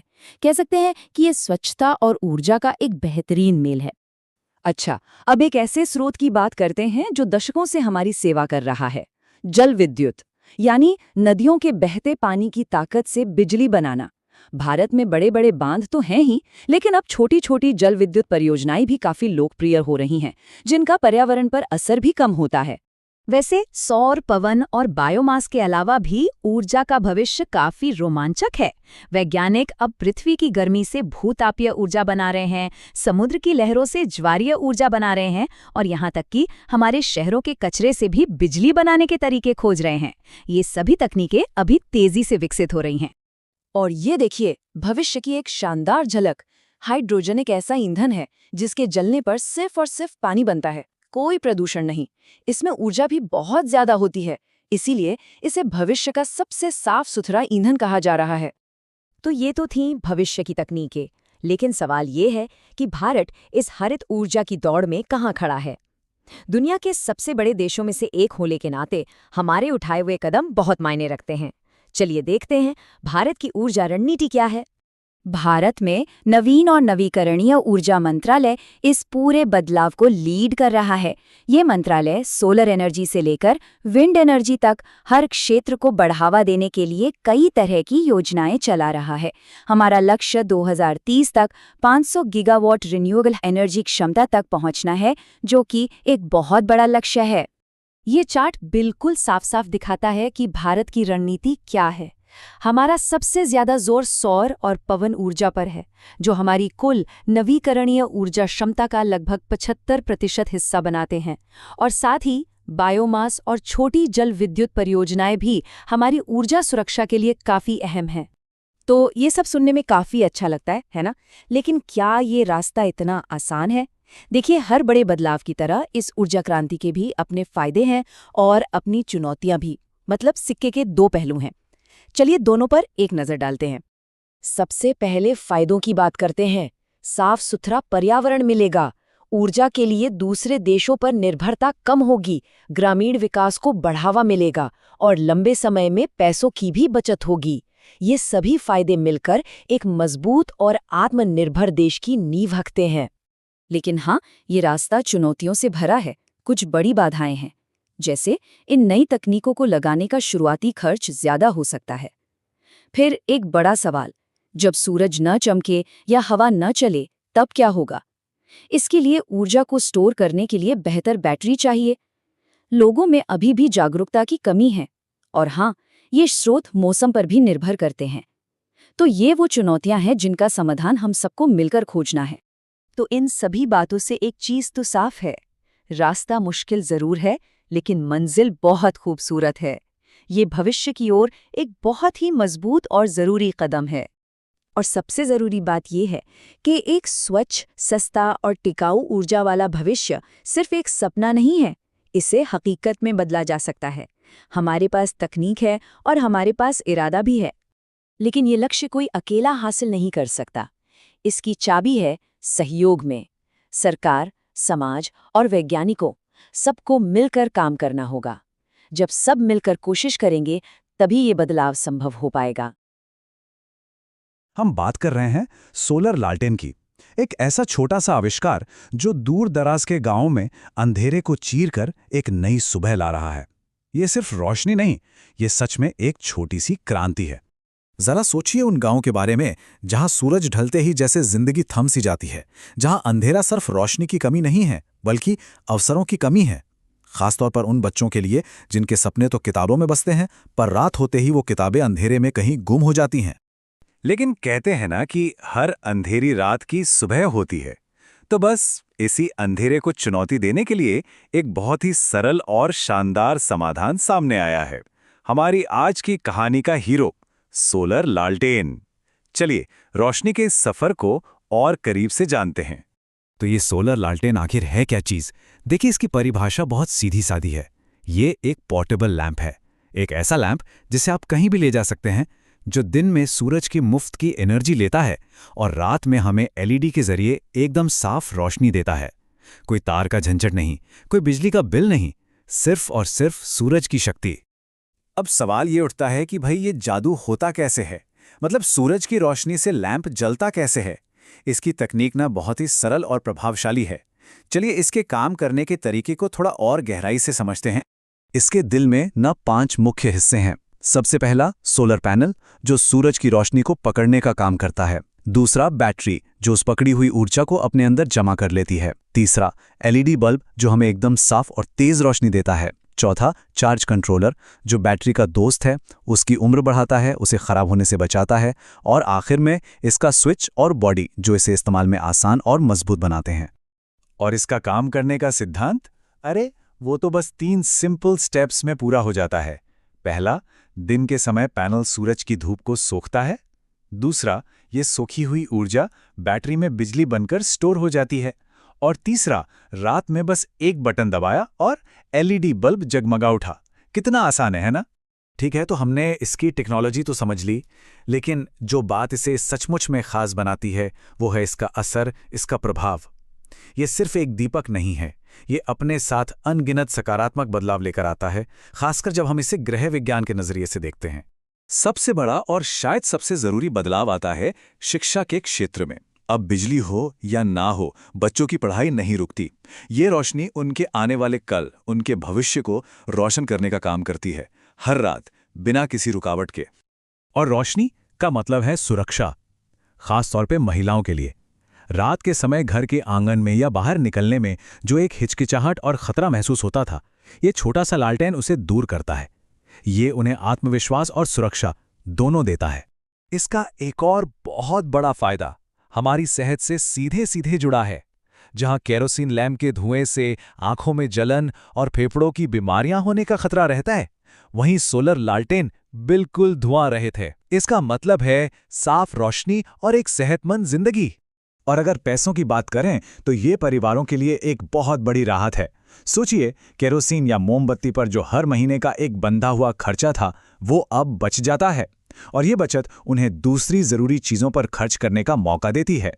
तो चलिए अब एक सीधी सीधी तुलना करते हैं, आमने सामने रखकर देखते हैं कि हम पारंपरिक केरोसिन लैंप से कितनी बेहतर टेक्नोलॉजी की बात कर रहे हैं। आइए एक सीधी तुलना करते हैं। पहला पॉइंट, धुआं। सोलर लालटेन में बिल्कुल नहीं, केरोसिन में बहुत ज्यादा। खर्च, सोलर में बस एक बार का निवेश है, जबकि केरोसिन का खर्च तो हर महीने का है। रोशनी, सोलर की रोशनी एकदम साफ और तेज होती है, जबकि केरोसिन की धुंधली सी। और सबसे जरूरी, स्वास्थ्य, सोलर पूरी तरह सुरक्षित है, जबकि केरोसिन हानिकारक। तो नतीजा साफ है ना? हाँ बिल्कुल, हर चीज की तरह इसकी भी कुछ सीमाएं हैं। ये पूरी तरह धूप पर निर्भर है। अगर कई दिनों तक धूप ना निकले तो दिक्कत हो सकती है, और कुछ सालों बाद बैटरी बदलने की जरूरत भी पड़ सकती है। लेकिन थोड़ी सी देखभाल, जैसे कि पैनल को साफ रखना, इसे सालों साल आपका एक भरोसेमंद साथी बनाए रख सकती है। अब चलिए इस छोटे से लालटेन से थोड़ा ऊपर उठकर बड़ी तस्वीर को देखते हैं। ये लालटेन भारत की जो विशाल सौर ऊर्जा क्रांति हो रही है ना, उसका एक बहुत ही महत्वपूर्ण हिस्सा है। जैसे जैसे हमारा देश स्वच्छ ऊर्जा की तरफ बढ़ रहा है, सोलर लालटेन सिर्फ एक विकल्प नहीं, बल्कि ग्रामीण और दूर-दराज के इलाकों के हर घर की जरूरत बनता जा रहा है। ये एक स्थायी और आत्मनिर्भर भविष्य की रोशनी है। और अब खास तौर पर उन लोगों के लिए जो परीक्षाओं की तैयारी कर रहे हैं, आइए जल्दी से उन मुख्य बिंदुओं पर नजर डालते हैं जो सबसे ज्यादा जरूरी हैं। एक क्विक रिवीजन, ठीक है? तो चलिए मुख्य बातें दोहराते हैं। परिभाषा: ये एक पोर्टेबल सौर ऊर्जा से चलने वाला एलईडी उपकरण है। इसके मुख्य भाग सोलर पैनल, बैटरी, एलईडी और कंट्रोलर। काम क्या है? सूरज की रोशनी को बिजली में बदलना और स्टोर करना। इसके प्रमुख लाभ: शिक्षा, सुरक्षा, स्वास्थ्य और आर्थिक बचत। और हाँ, केरोसिन की तुलना में ये कहीं ज्यादा सुरक्षित, साफ और सस्ता है। इसकी एकमात्र बड़ी सीमा है धूप पर निर्भरता। आज हम एक बहुत ही दिलचस्प विषय पर बात करने वाले हैं। हम जानेंगे कि कैसे सूरज की रोशनी, जो हमें रोज मुफ्त में मिलती है, हमारे घरों को बेहतर बना सकती है, और वो भी गृह विज्ञान के नजरिए से। अच्छा, चलिए एक सवाल से शुरू करते हैं। हम सब बढ़ते बिजली, गैस के बिल और पर्यावरण की चिंता से परेशान रहते हैं, है ना? पर क्या आपने कभी सोचा है कि इसका समाधान कहीं और नहीं, बल्कि ठीक हमारे सर के ऊपर आसमान में ही मौजूद हो सकता है? तो चलिए अब सीधे उस कमाल के समाधान की बात करते हैं जो इन सारी चुनौतियों का जवाब देता है। एक ऐसा समाधान जो एक ऐसे ऊर्जा स्रोत से चलता है जो बिल्कुल मुफ्त है, कभी खत्म नहीं होगा और पूरी तरह से साफ सुथरा है। तो सबसे पहले ये समझना जरूरी है कि आखिर ये सोलर वाटर हीटिंग सिस्टम है क्या चीज। देखिए, ये एक बहुत ही सरल लेकिन असरदार तकनीक है जो सूरज की किरणों की गर्मी को पकड़कर पानी गर्म करती है। मतलब अब हमें पानी गर्म करने के लिए न बिजली की जरूरत है, न गैस की और न ही लकड़ी की। अब सवाल ये उठता है कि ये सिस्टम आखिर काम कैसे करता है। सुनने में तो ये किसी जादू जैसा लगता है, पर इसके पीछे एक बहुत ही सरल विज्ञान है। चलिए इसे समझते हैं। आप यकीन नहीं करेंगे, ये सिस्टम बस 3 मुख्य हिस्सों से बना है। पहला है सोलर कलेक्टर, जो एक स्पंज की तरह सूरज की गर्मी को सोख लेता है। दूसरा है स्टोरेज टैंक, जहां सारा गर्म पानी जमा होता है। और तीसरा है पाइपलाइन, जो ठंडे पानी को ऊपर और गर्म पानी को नीचे लाने ले जाने का काम करती है। अब इस सिस्टम का जो दिल है वो है इसका कलेक्टर, और ये 2 तरह के होते हैं। पहला है फ्लैट प्लेट कलेक्टर यानी FPC। ये काफी मजबूत होता है और आमतौर पर हर जगह काम करता है। दूसरा है इवैक्यूएटेड ट्यूब कलेक्टर यानी ETC। ये ठंडे इलाकों के लिए ज्यादा बेहतर है क्योंकि इसकी खास ट्यूब्स गर्मी को बाहर नहीं निकलने देती, जिससे पानी और भी तेजी से गर्म होता है। और सबसे मजेदार बात तो इसके काम करने का तरीका है, जिसे थर्मोसाइफन इफेक्ट कहते हैं। इसमें कोई मोटर या पंप नहीं है, सब कुछ अपने आप होता है। देखिए, जब सूरज की किरणें कलेक्टर की काली सतह पर पड़ती हैं तो वो गर्मी सोख लेती हैं। इससे पाइप के अंदर का पानी गर्म हो जाता है, और विज्ञान का एक सीधा सा नियम है, गर्म चीज हल्की होकर ऊपर उठती है। तो बस गर्म पानी अपने आप ऊपर उठकर टैंक में जमा हो जाता है। कितना आसान है। और नतीजा ये है कि ये सिस्टम सिर्फ सूरज की रोशनी से पानी को 60 से 80 डिग्री सेल्सियस तक गर्म कर सकता है। ये तापमान नहाने, कपड़े धोने या रसोई के काम, मतलब घर की हर जरूरत के लिए बिल्कुल परफेक्ट है। अगर हम रोजमर्रा की जिंदगी में देखें तो एक औसत परिवार के लिए 100 लीटर का सिस्टम काफी होता है। यह उनकी दिन भर की गर्म पानी की जरूरत को आराम से पूरा कर सकता है। तो ठीक है, हमने ये तो समझ लिया कि ये सिस्टम काम कैसे करता है, पर ये होम साइंस के नजरिए से इतना जरूरी क्यों है? चलिए अब इसे स्वास्थ्य, बचत और घर के मैनेजमेंट के पॉइंट ऑफ व्यू से देखते हैं। सबसे पहला और सबसे सीधा फायदा जुड़ा है परिवार की सेहत और साफ सफाई से। जब घर में गर्म पानी आसानी से मिलता है तो नहाना, कपड़े धोना, बर्तन साफ करना सब कुछ बेहतर तरीके से होता है। इससे बीमारियां दूर रहती हैं और खासकर सर्दियों के मौसम में ये एक बहुत बड़ा आराम देता है। ये तकनीक एक और बहुत कीमती चीज बचाती है, और वो है हमारा समय और हमारी मेहनत। सोचिए, रोज रोज गैस पर या आग पर पानी गर्म करने का जो झंझट होता है वो पूरी तरह से खत्म हो जाता है। अब आते हैं पैसों पर। जब ऊर्जा का स्रोत ही मुफ्त हो तो इसका सीधा असर हमारे महीने के बजट पर पड़ता है। बिजली या गैस के बिल में जो कमी आती है वो एक बहुत बड़ी बचत होती है। ये पैसा परिवार की दूसरी जरूरतों पर खर्च हो सकता है। और आखिर में एक बहुत बड़ा फायदा है पर्यावरण का संरक्षण। जब हम सूरज की ऊर्जा का इस्तेमाल करते हैं तो हम प्रदूषण फैलाने वाले ईंधन पर अपनी निर्भरता कम करते हैं। ये एक जिम्मेदार नागरिक होने की दिशा में एक बड़ा कदम है।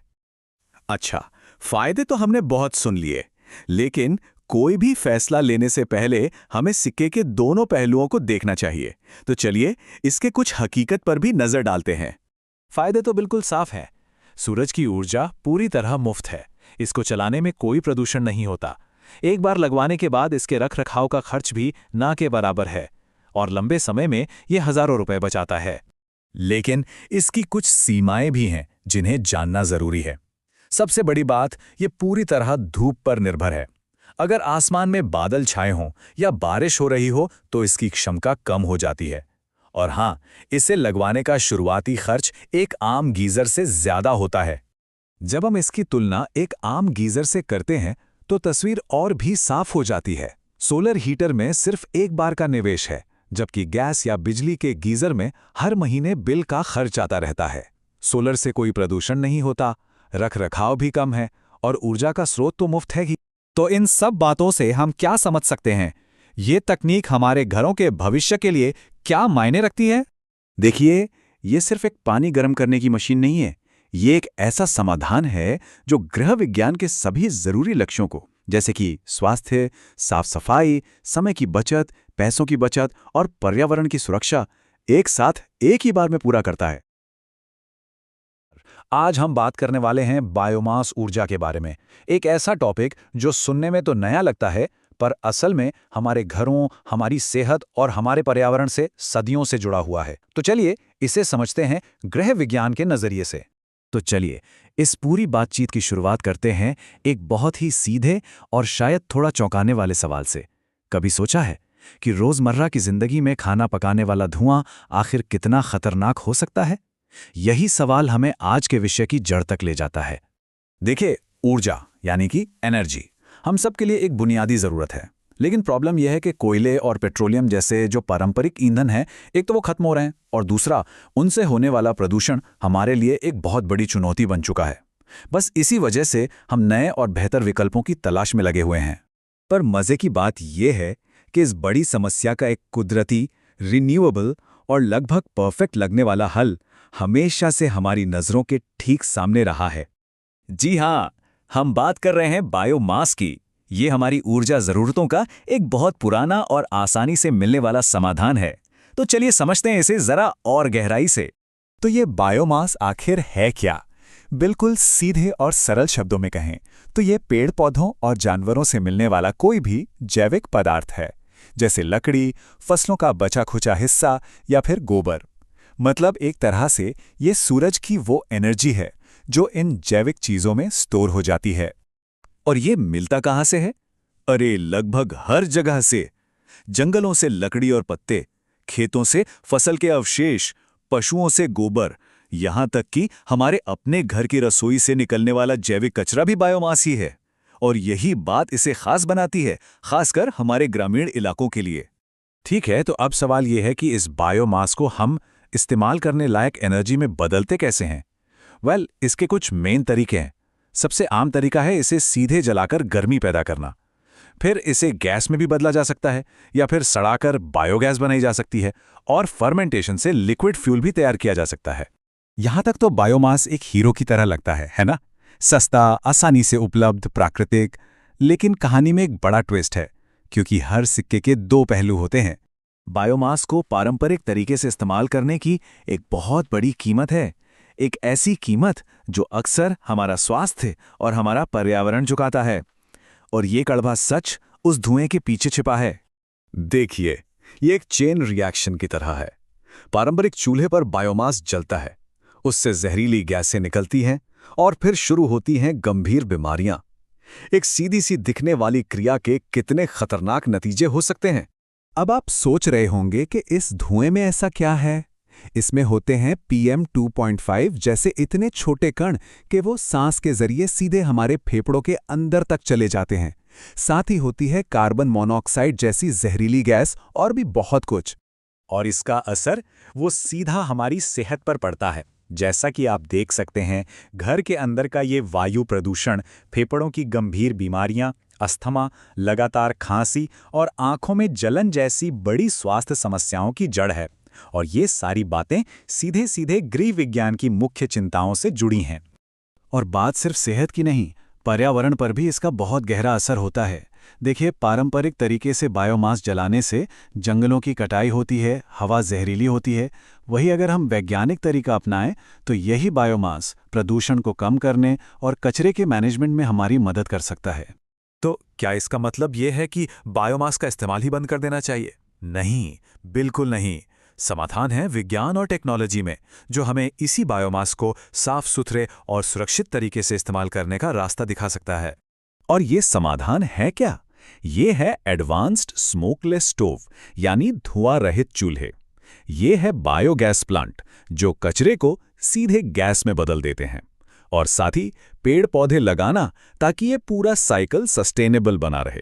ये सब जानने के बाद अब वो सवाल आता है जो शायद कई घरों में सोचा जाता है कि आखिर बेहतर क्या है, आधुनिक चूल्हे वाला बायोमास या फिर LPG गैस? चलिए इन दोनों की तुलना करके देखते हैं। अगर लागत की बात करें तो बायोमास सस्ता पड़ता है। आधुनिक चूल्हे के साथ धुआं दोनों में ही ना के बराबर होता है।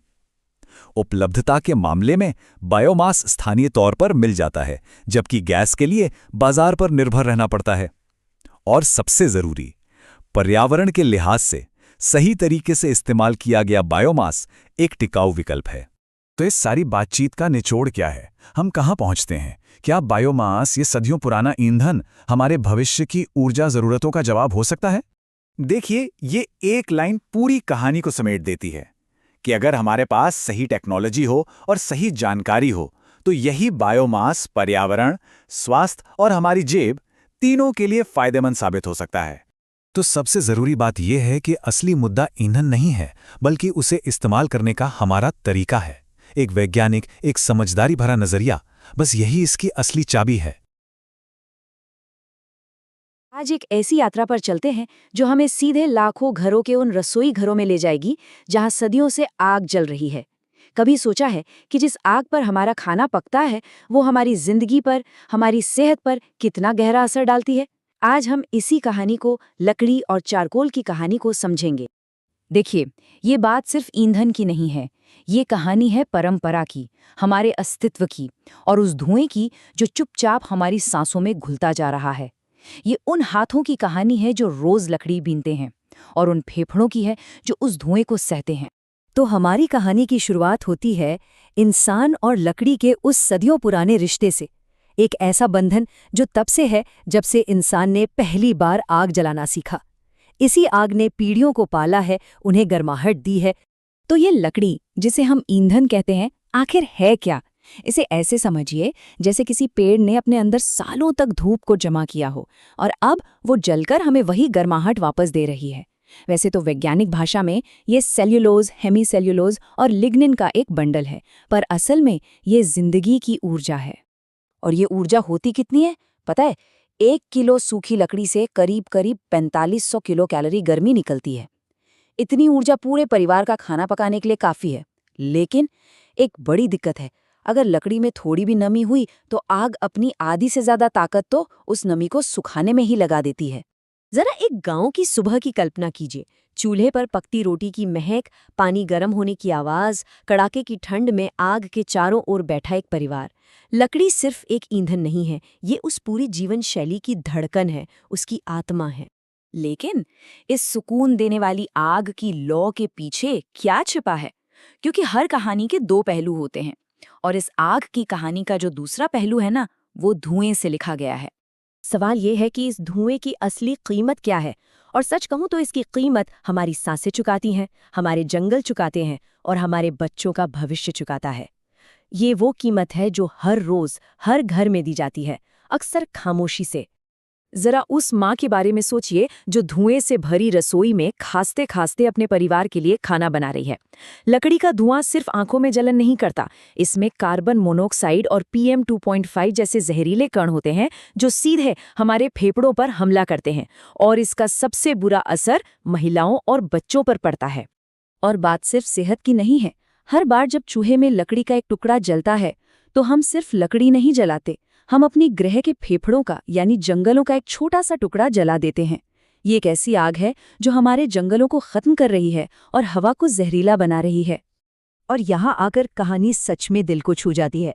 जरा उस बच्ची के बारे में सोचिए जिसके हाथों में किताब की जगह लकड़ी का भारी गट्ठर है, जो स्कूल जाने की उम्र में अपना पूरा दिन जंगल में बिता देती है। ये सिर्फ वक्त की बर्बादी नहीं, ये तो सपनों का सौदा है।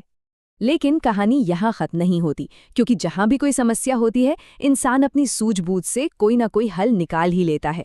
और यहाँ लकड़ी की ही दुनिया से एक बेहतर विकल्प निकल कर आता है, चारकोल, जिसे हम लकड़ी का कोयला भी कहते हैं।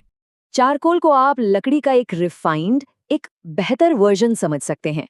जैसे लकड़ी ने अपनी सारी अशुद्धियां और धुआं पैदा करने वाली चीजें बाहर निकालकर खुद को शुद्ध ऊर्जा में बदल लिया हो। ये लकड़ी से ही बनता है, पर उससे कहीं ज्यादा हल्का, ताकतवर और साफ होता है। इसे बनाने का जो तरीका है उसे कार्बनीकरण कहते हैं। नाम सुनने में मुश्किल लग सकता है, पर तरीका बहुत सीधा साधा है। इसमें लकड़ी को बंद जगह में कम हवा के साथ धीरे धीरे जलाया जाता है। इससे पानी और धुआं बनाने वाली गैसें उड़ जाती हैं और पीछे जो बचता है वो होता है शुद्ध कार्बन यानी चारकोल। और यहीं पर असली जादू होता है। आप देखिए, जहां 1 किलो लकड़ी लगभग 4500 किलो कैलोरी गर्मी देती है, वहीं 1 किलो चारकोल लगभग 7500 किलो कैलोरी तक गर्मी दे सकता है। मतलब ये तो ऐसा है जैसे आप साइकिल से सीधे एक स्पोर्ट्स कार पर आ गए हों, कम ईंधन में कहीं ज्यादा ताकत। तो अब एक परिवार के सामने 2 रास्ते हैं। एक तरफ है लकड़ी जो सदियों से चली आ रही है, और दूसरी तरफ है चारकोल जो एक साफ भविष्य का वादा करता है। तो वो क्या चुनेंगे? और ये फैसला इतना आसान क्यों नहीं है? ये टेबल पूरी कहानी को साफ कर देती है। लकड़ी या तो मुफ्त है या बहुत सस्ती, लेकिन वो हमारी सेहत और कीमती वक्त की एक बड़ी कीमत वसूलती है।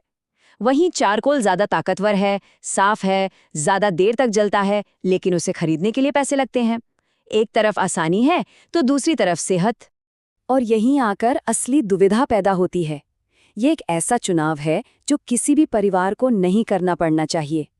अपने बच्चों का पेट भरने के लिए उनकी सेहत दांव पर लगाना, या फिर उन्हें साफ हवा देने के लिए अपनी कमाई का एक बड़ा हिस्सा खर्च कर देना। लेकिन देखिए, हर चुनौती अपने साथ एक मौका लेकर आती है, और इस कहानी में बदलाव लाने का मौका हमारे पास है। हमारे पास ऐसे समाधान मौजूद हैं जो इन रसोई घरों की पूरी तस्वीर बदल सकते हैं और आने वाले कल को धुएं से आज़ाद कर सकते हैं। ये सिर्फ कुछ सुझाव नहीं है, ये उम्मीद की किरणें हैं। जैसे कि बेहतर डिज़ाइन वाले चूल्हे इस्तेमाल करना जिनसे धुआं कम हो, रसोई में एक खिड़की लगवाना ताकि हवा आती जाती रहे, और सबसे ज़रूरी, अगर एक पेड़ काटें तो उसकी जगह एक नया पेड़ ज़रूर लगाएं। ये छोटे छोटे कदम मिलकर एक बहुत बड़ा बदलाव ला सकते हैं। हालांकि हमारा असली मकसद सिर्फ बेहतर चूल्हे तक पहुंचना नहीं है। हमारा अंतिम लक्ष्य है एक ऐसी दुनिया बनाना जहां हर रसोई में LPG और बायोगैस जैसे आधुनिक और पूरी तरह से साफ ईंधन का इस्तेमाल हो। एक एक रसोई घर को बदलकर हम पूरी दुनिया को बेहतर बना सकते हैं। सोचिए, हमारी दुनिया को जो चीज चला रही है उसका एक गहरा राज जमीन के नीचे छिपा हुआ है। जी हां, आज हम बात करने वाले हैं कोयले की। एक ऐसा संसाधन जो एक तरफ तो विकास की नींव है, लेकिन दूसरी तरफ पर्यावरण के लिए एक बहुत बड़ी चुनौती भी। कभी सोचा है, जब हम घर में लाइट ऑन करते हैं या किसी बड़ी सी फैक्ट्री को दिन रात चलते हुए देखते हैं, तो उस एनर्जी के पीछे आखिर है क्या? इसका जवाब ना अक्सर धरती के बहुत बहुत नीचे दबा होता है। तो चलिए, इस सफर में हम कोयले की कहानी को बिल्कुल परत दर परत समझेंगे। पहले तो ये है क्या, फिर इसके कितने प्रकार होते हैं, कहाँ कहाँ मिलता है दुनिया में, और इसका इस्तेमाल कैसे होता है, और हाँ, इसके फायदे और नुकसान, और सबसे ज़रूरी ऊर्जा के भविष्य पर भी बात करेंगे। तो ठीक है, चलिए इसमें थोड़ा और गहराई से उतरते हैं। अपना पहला पड़ाव कोयला, जिसे लोग धरती का काला सोना भी कहते हैं। पर सवाल यह है कि आखिर ये शक्तिशाली जीवाश्म ईंधन है क्या चीज? बिल्कुल आसान शब्दों में समझें तो कोयला एक जलने वाली चट्टान है। जरा कल्पना कीजिए, लाखों करोड़ों साल पहले घने जंगल थे, वो जमीन के नीचे दब गए। फिर वक्त के साथ जबरदस्त दबाव और गर्मी ने उन्हीं पेड़ पौधों को इस ऊर्जा से भरे काले पत्थर में बदल दिया। अच्छा, अब जरा इसकी केमिस्ट्री समझते हैं। देखिए, कोयले का जो हीरो है ना, वो है कार्बन। जितना ज्यादा कार्बन, समझिए कोयला उतना ही बेहतर और उतनी ही ज्यादा ऊर्जा देगा। हाँ, अकेले कार्बन नहीं होता, इसमें हाइड्रोजन, सल्फर, ऑक्सीजन और नाइट्रोजन जैसे सहयोगी तत्व भी होते हैं। ओके, अब आगे बढ़ते हैं। एक बात समझनी जरूरी है कि सारे कोयले एक जैसे नहीं होते। बिल्कुल नहीं। इन्हें इनकी गुणवत्ता के हिसाब से, मतलब सबसे नरम से लेकर सबसे कठोर तक 4 मुख्य प्रकारों में बांटा गया है। इसे ना एक यात्रा की तरह सोचिए। लाखों साल तक जैसे जैसे दबाव और गर्मी बढ़ती है, कोयले की क्वालिटी और भी बेहतर होती जाती है। ये सफ़र शुरू होता है लिग्नाइट से, फिर आता है सब बिटुमिनस, उसके बाद बिटुमिनस, और जो आखिरी मंजिल है वो है सबसे बढ़िया क्वालिटी का कोयला, एंथ्रासाइट। अब इन प्रकारों के बीच का जो अंतर है वो सच में काफ़ी दिलचस्प है। देखिए, लिग्नाइट में कार्बन सबसे कम होता है, इसीलिए इसका इस्तेमाल ज़्यादातर बिजली बनाने में होता है। बिटुमिनस ये सबसे आम है और ये तो उद्योगों और पावर प्लांट दोनों की जान है।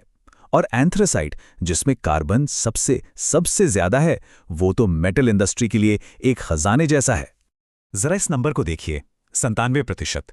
सोच सकते हैं, एंथ्रासाइट में इतना ज्यादा कार्बन हो सकता है, तो मतलब बिल्कुल सीधा सा है, जितना ज्यादा कार्बन उतनी ज्यादा ऊर्जा, और हाँ, जलने पर उतना ही कम प्रदूषण भी। तो ठीक है, ये तो पता चल गया कि कोयला क्या है और कितने प्रकार का है, पर ये अनमोल संसाधन आखिर मिलता कहाँ है? चलिए अब कोयले के भूगोल को समझते हैं, भारत और पूरी दुनिया दोनों के संदर्भ में।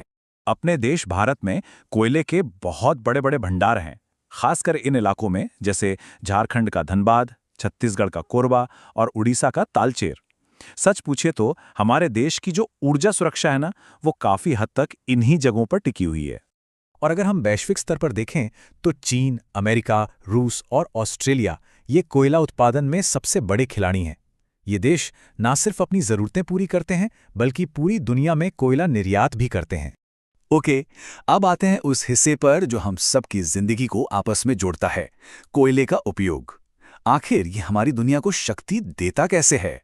ये चार्ट बिल्कुल साफ साफ दिखा रहा है। कोयले का जो सबसे बड़ा हिस्सा है, लगभग 65%, वो सिर्फ एक काम में जाता है, बिजली बनाना। जी हाँ, थर्मल पावर प्लांट में कोयला जलाकर ही वो बिजली बनती है जो हमारे घरों और शहरों को रोशन करती है। लेकिन कहानी यहाँ खत्म नहीं होती। बिजली के अलावा क्या आपको पता है कि कोयला स्टील और सीमेंट जैसी बड़ी बड़ी इंडस्ट्रीज की तो जैसे रीढ़ की हड्डी है? और सुनिए, प्लास्टिक से लेकर डिटर्जेंट तक बनाने में भी इसका इस्तेमाल होता है। कमाल है ना? अब हम आते हैं इस विश्लेषण के सबसे जरूरी हिस्से पर, यानी फायदे और नुकसान का संतुलन। अब वक्त है कोयले के 2 चेहरों को समझने का। देखिए, एक तरफ तो कोयला ऊर्जा का एक सस्ता और भरोसेमंद स्रोत है जो आर्थिक तरक्की की गाड़ी को आगे खींचता है, उद्योगों का आधार है ये।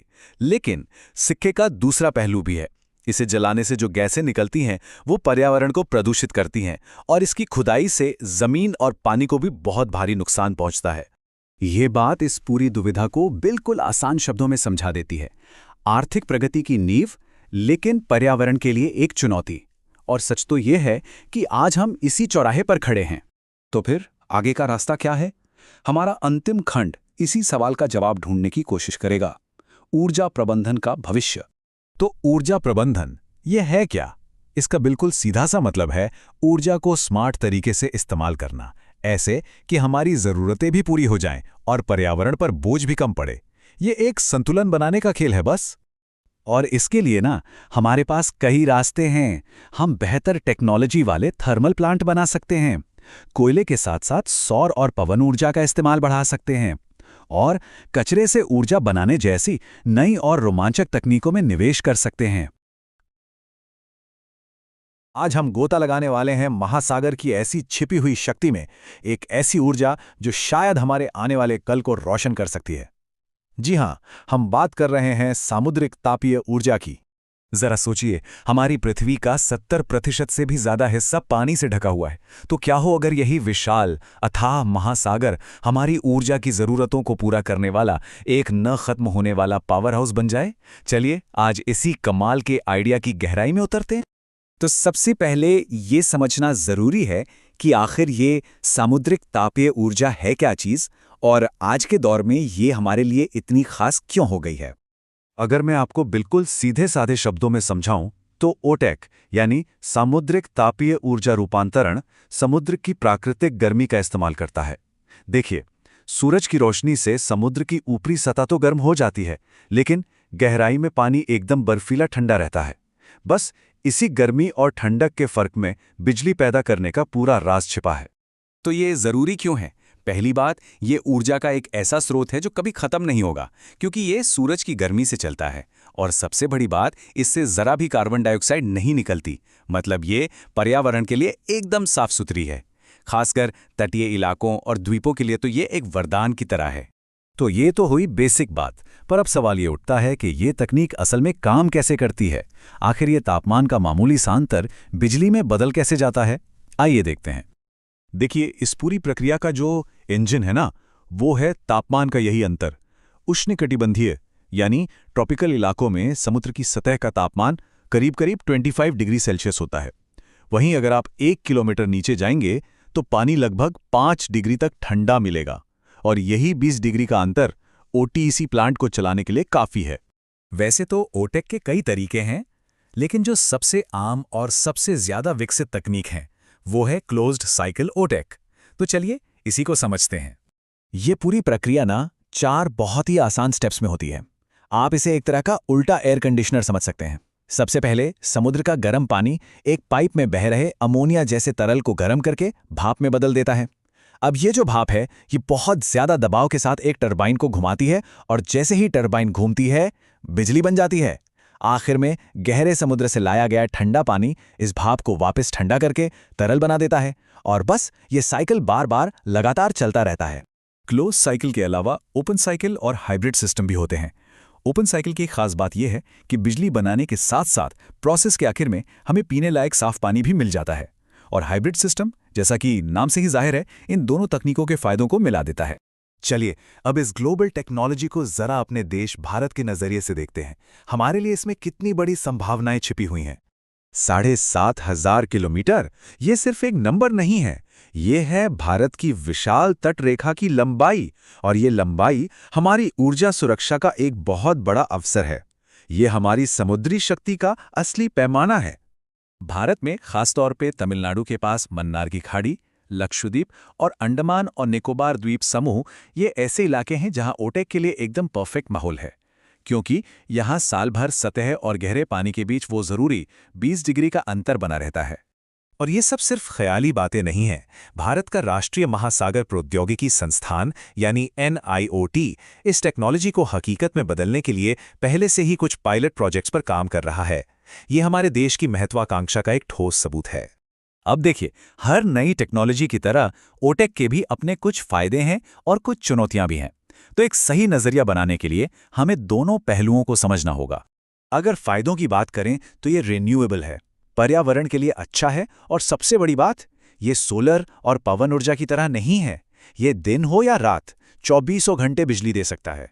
लेकिन इसकी चुनौतियां भी कम नहीं हैं। जैसे प्लांट लगाने का शुरुआती खर्च बहुत ज्यादा है, और समंदर के खारे पानी में मशीनों का रखरखाव भी एक बड़ी सिरदर्दी है। साथ ही ये तकनीक सिर्फ ट्रॉपिकल इलाकों में ही काम कर सकती है। तो अब जरा भविष्य की ओर देखते हैं और ये समझने की कोशिश करते हैं कि ये टेक्नोलॉजी सिर्फ बिजली बनाने के अलावा और क्या-क्या कर सकती है। इसके इस्तेमाल के तरीके बहुत दिलचस्प हैं। खैर, सबसे पहला और सीधा इस्तेमाल तो बिजली बनाना ही है। ये दूर दराज के तटीय गांवों और द्वीपों को एक स्थिर और साफ सुथरी बिजली का स्रोत देकर उन्हें ऊर्जा के मामले में पूरी तरह आत्मनिर्भर बना सकता है। और यहीं पर ओटेक सिर्फ बिजली से कहीं आगे निकल जाता है। जैसा मैंने पहले बताया, ओपन साइकिल प्लांट बिजली तो बनाते ही हैं, साथ में पीने का साफ पानी भी तैयार करते हैं। सोचिए, ये उन इलाकों के लिए एक गेम चेंजर हो सकता है जहां पानी की किल्लत एक बहुत बड़ी चुनौती है। मतलब एक तीर से दो निशाने, ऊर्जा और पानी, दोनों की सुरक्षा। इतना ही नहीं, ओटेक बंदरगाहों और मछली पालन जैसे समुद्री उद्योगों को भी पावर दे सकता है। इसे सोलर और पवन ऊर्जा के साथ मिलाकर एक बहुत ही भरोसेमंद हाइब्रिड सिस्टम तैयार किया जा सकता है, जो द्वीपों को पूरी तरह से ऊर्जा के मामले में आज़ाद कर सकता है। ये जो एक लाइन है, ये इस पूरी बातचीत का निचोड़ है। इसमें कोई शक नहीं कि तकनीकी चुनौतियां हैं, लेकिन उनके बावजूद सामुद्रिक तापीय ऊर्जा में हमारे भविष्य की क्लीन एनर्जी का एक मजबूत स्तंभ बनने की जबरदस्त क्षमता है। सोचिए, हमारे महासागरों में, उनकी गहराइयों में कितनी बड़ी, कितनी विशाल शक्ति छिपी हुई है। एक ऐसी एनर्जी जो कभी खत्म नहीं होती, कभी नहीं रुकती। तो चलिए आज समुंदर की इसी बेहिसाब ताकत को समझने की कोशिश करते हैं। क्या कभी ये ख्याल आया है कि समंदर की यही लहरें जो किनारों से टकराती हैं, हमारे शहरों को, हमारे घरों को रोशन कर सकती हैं? ये सवाल सुनने में भले ही बड़ा लगे, लेकिन आज की दुनिया में ये बहुत बहुत ज़रूरी हो गया है। तो इस बड़े से सवाल का जवाब छिपा है ज्वारीय ऊर्जा, यानी कि टाइडल एनर्जी में। तो चलिए मिलकर समझते हैं कि आखिर ये है क्या और ये हमारे आने वाले कल को कैसे बदल सकती है। बिल्कुल आसान भाषा में समझें तो ज्वारीय ऊर्जा एक तरह की रिन्यूएबल एनर्जी है। ये समंदर के पानी के लेवल में जो नेचुरल उतार चढ़ाव होता है ना, यानी ज्वार भाटा, उसी से बनती है। आप कह सकते हैं ये समंदर की अपनी सांसों से पैदा होने वाली ऊर्जा है। इस पूरी टेक्नोलॉजी के पीछे का जो असली इंजन है वो है ज्वार और भाटा। ये तो जैसे हमारे महासागरों की एक अपनी ही रिदम है, एक धड़कन जो चांद और सूरज के ग्रेविटेशनल पुल की वजह से चलती है, और यही उतार चढ़ाव ऊर्जा का असली सोर्स है। अच्छा, तो इस एनर्जी को हासिल करने के दो मेन तरीके हैं। पहला, ज्वार आधारित या टाइडल रेंज, जिसमें पानी की ऊंचाई के फर्क का इस्तेमाल होता है, सोचिए एक डैम की तरह। और दूसरा है धारा आधारित या टाइडल स्ट्रीम, जो पानी के तेज बहाव से टरबाइन घुमाता है, बिल्कुल पवन चक्की जैसा, बस ये पानी के अंदर होता है। तो अब सवाल ये उठता है कि चलो ठीक है, पर ये असल में काम कैसे करता है? मतलब पानी के ऊपर नीचे होने से आखिर बिजली बनती कैसे है? चलिए टाइडल बैराज सिस्टम को ही देखते हैं। पहला स्टेप, जब हाई टाइड आता है तो एक बड़े से डैम जैसी दीवार, जिसे बैराज कहते हैं, पानी को एक तरफ रोक लेती है। दूसरा स्टेप, फिर जब टाइड नीचे जाता है तो इस रोके हुए पानी को टरबाइन से गुजरने दिया जाता है। तीसरा स्टेप, पानी का ये तेज बहाव जाहिर है टरबाइनों को घुमाता है। और चौथा और आखिरी स्टेप, ये घूमती हुई टरबाइनें एक जनरेटर को चलाती हैं और बस बिजली बन जाती है ना सिंपल, लेकिन बेहद पावरफुल प्रोसेस। और इसकी सबसे कमाल की बात पता है क्या है? इसकी प्रिडिक्टेबिलिटी। मतलब हमें बिल्कुल पक्के तौर पर पता होता है कि ज्वार कब आएगा और कब जाएगा। ये सोलर या विंड एनर्जी जैसा नहीं है जहां मौसम पर निर्भर रहना पड़े। यही बात इसे एक सुपर रिलायबल एनर्जी सोर्स बनाती है। चलिए अब बात करते हैं अपने देश भारत की। इतनी लंबी कोस्टलाइन के साथ इंडिया के लिए ज्वारीय ऊर्जा के क्या मायने हैं? जरा इस नंबर को देखिए, 7,500 किलोमीटर। ये है भारत की विशाल कोस्टलाइन की लंबाई। सोचिए, ये एक ऐसा खजाना है जिसे अभी ठीक से एक्सप्लोर करना बाकी है। और भारत में कुछ ऐसी खास जगह हैं जहां इसका पोटेंशियल जबरदस्त है, जैसे गुजरात में कच्छ की खाड़ी और खंबात की खाड़ी, और पश्चिम बंगाल में सुंदरबन डेल्टा। इन जगहों पर समंदर की लहरों में गजब की ताकत होती है। और सुनिए, ये सिर्फ बातें नहीं हैं। हमारा national institute of ocean technology यानी NIOT इस पोटेंशियल को हकीकत में बदलने के लिए पहले से ही पायलट प्रोजेक्ट्स पर काम कर रहा है। अब देखिए, हर टेक्नोलॉजी की तरह इसके भी अपने फायदे और नुकसान हैं। तो जरूरी है कि हम इसकी पूरी पिक्चर देखें ताकि एक बैलेंस नजरिया बन सके। फायदों की बात करें तो ये पूरी तरह रीन्यूएबल और सस्टेनेबल है। इसमें कार्बन डाइऑक्साइड का एमिशन 0 होता है, मतलब पर्यावरण के लिए एकदम साफ सुथरी। जैसा हमने बात की, ये हाईली प्रिडिक्टेबल है, और सबसे बड़ी बात, ये फॉसिल फ्यूल पर हमारी निर्भरता को कम करती है। लेकिन हाँ, चैलेंज भी हैं। इसको सेटअप करने का शुरुआती खर्चा बहुत ज्यादा हो सकता है। समंदर के जीव जंतुओं पर इसका क्या असर पड़ेगा, ये भी एक बड़ा सवाल है। और जाहिर है, ये सिर्फ तटीय इलाकों तक ही सीमित है। साथ ही खारे पानी में मशीनों का मेंटेनेंस भी एक लगातार बनी रहने वाली चुनौती है। तो इन सब चुनौतियों के बावजूद भविष्य कैसा दिखता है? एनर्जी की ये अगली लहर हमें आखिर कहाँ ले जा सकती है? इसके इस्तेमाल न सिर्फ बिजली पैदा करने तक ही नहीं है। सोचिए, तटीय इलाकों और द्वीपों को इससे पावर मिल सकती है। समंदर के पानी को पीने लायक बनाने वाले प्लांट्स चल सकते हैं। और सबसे मज़ेदार तो ये है कि इसे सोलर और विंड एनर्जी के साथ जोड़कर एक हाइब्रिड सिस्टम बनाया जा सकता है। तो कुल मिलाकर आने वाला कल ज्यादा कुशल ऑफशोर टर्बाइनों और इंटीग्रेटेड हाइब्रिड सिस्टम्स का है, जहां टाइडल, सोलर और विंड सब मिलकर हमें एक स्थिर और भरोसेमंद पावर सप्लाई देंगे। हमारी गाड़ियां, हमारे घर, हमारी इंडस्ट्रीज, आखिर ये सब चलते कैसे हैं? इसका जवाब है एक छोटा सा शब्द, लेकिन बहुत पावरफुल: ईंधन। और आज हम इसी की कहानी में थोड़ा और गहराई से उतरेंगे। तो कभी सोचा है कि ये जो स्विच दबाते ही लाइट जल जाती है या गाड़ी में बैठते ही हम कहीं भी निकल पड़ते हैं, इसके पीछे की जो ताकत है वो असल में आती कहाँ से है? ये सवाल हमारी आज की मॉडर्न दुनिया के बिल्कुल सेंटर में है। इसका जवाब तो हमारे चारों तरफ ही है। जो बिजली हमारे घरों को रोशन करती है, जो गाड़ियां हमें यहाँ से वहाँ ले जाती हैं, और तो और बड़ी बड़ी फैक्ट्रियों से लेकर हमारे किचन में जलने वाले गैस स्टोव तक, हर जगह हर चीज़ को ईंधन की एनर्जी ही तो चला रही है। तो चलिए इसी टॉपिक में थोड़ा और डीप डाइव करते हैं। हम ईंधन को उस सोर्स की तरह देखेंगे जिसे हम शायद रोज़मर्रा की ज़िंदगी में नोटिस भी नहीं करते, पर सच तो ये है कि हमारी पूरी मॉडर्न दुनिया की नींव ही इसी पर टिकी है। तो देखिए, सबसे पहली और सबसे ज़रूरी बात, ईंधन को सिर्फ एक जलने वाली चीज़ समझना वो पूरी बात नहीं है। ये हमारी एनर्जी सिक्योरिटी की गारंटी है। मतलब किसी भी देश को आगे बढ़ने के लिए जो लगातार भरोसेमंद और सस्ती एनर्जी चाहिए, वो यहीं से आती है, और यही वो बेस है जिस पर आज की पूरी इंडस्ट्रियल दुनिया खड़ी है। ठीक है, तो अब सवाल ये उठता है कि जब हम ईंधन या फ्यूल कहते हैं तो साइंटिफिकली इसका मतलब आखिर होता क्या है? देखिए, बिल्कुल आसान शब्दों में कहें तो फ्यूल कोई भी ऐसा सब्सटेंस है जिसके केमिकल बेस में कार्बन और हाइड्रोजन होते हैं, और जब इसे जलाया जाता है या इसमें कोई केमिकल रिएक्शन होता है तो ये एनर्जी रिलीज करता है, गर्मी के रूप में, रोशनी के रूप में, या फिर काम करने की ताकत के रूप में। और बस यही एनर्जी हमारी पूरी दुनिया को चलाती है। और हाँ, ईंधन की दुनिया भी काफ़ी इंटरेस्टिंग है। कुछ तो हमें सीधे नेचर से मिलते हैं, जैसे कि कोयला, और कुछ जिन्हें हम खुद बनाते हैं, जैसे बायोफ्यूल। ये सिर्फ सॉलिड ही नहीं होते, बल्कि लिक्विड और गैस फॉर्म में भी आते हैं। और इसी वजह से ये हमारे ट्रांसपोर्ट से लेकर प्रोडक्शन तक हर ज़रूरत के लिए इतने ज़रूरी बन जाते हैं। तो चलिए अब आगे बढ़ते हैं और ये देखते हैं कि इस ज़रूरी रिसोर्स को हम अलग अलग कैटेगरी में कैसे बांट सकते हैं। असल में ईंधन को समझने का ये सबसे अच्छा तरीका है। पहला तरीका है इसके इस्तेमाल के आधार पर। जैसे कुछ फ्यूल होते हैं जो हमारे घरों में काम आते हैं, जैसे LPG, इन्हें हम डोमेस्टिक फ्यूल कहते हैं। फिर आते हैं इंडस्ट्रियल फ्यूल, जैसे कोयला, जो बड़ी बड़ी फैक्ट्रियों और पावर प्लांट्स में इस्तेमाल होता है। और आखिर में पेट्रोल, डीजल जैसे फ्यूल जो हमारी गाड़ियों को चलाते हैं, इन्हें हम ट्रांसपोर्ट फ्यूल कहते हैं। दूसरा क्लासिफिकेशन बहुत बहुत ज़रूरी है, और ये है सोर्स के आधार पर।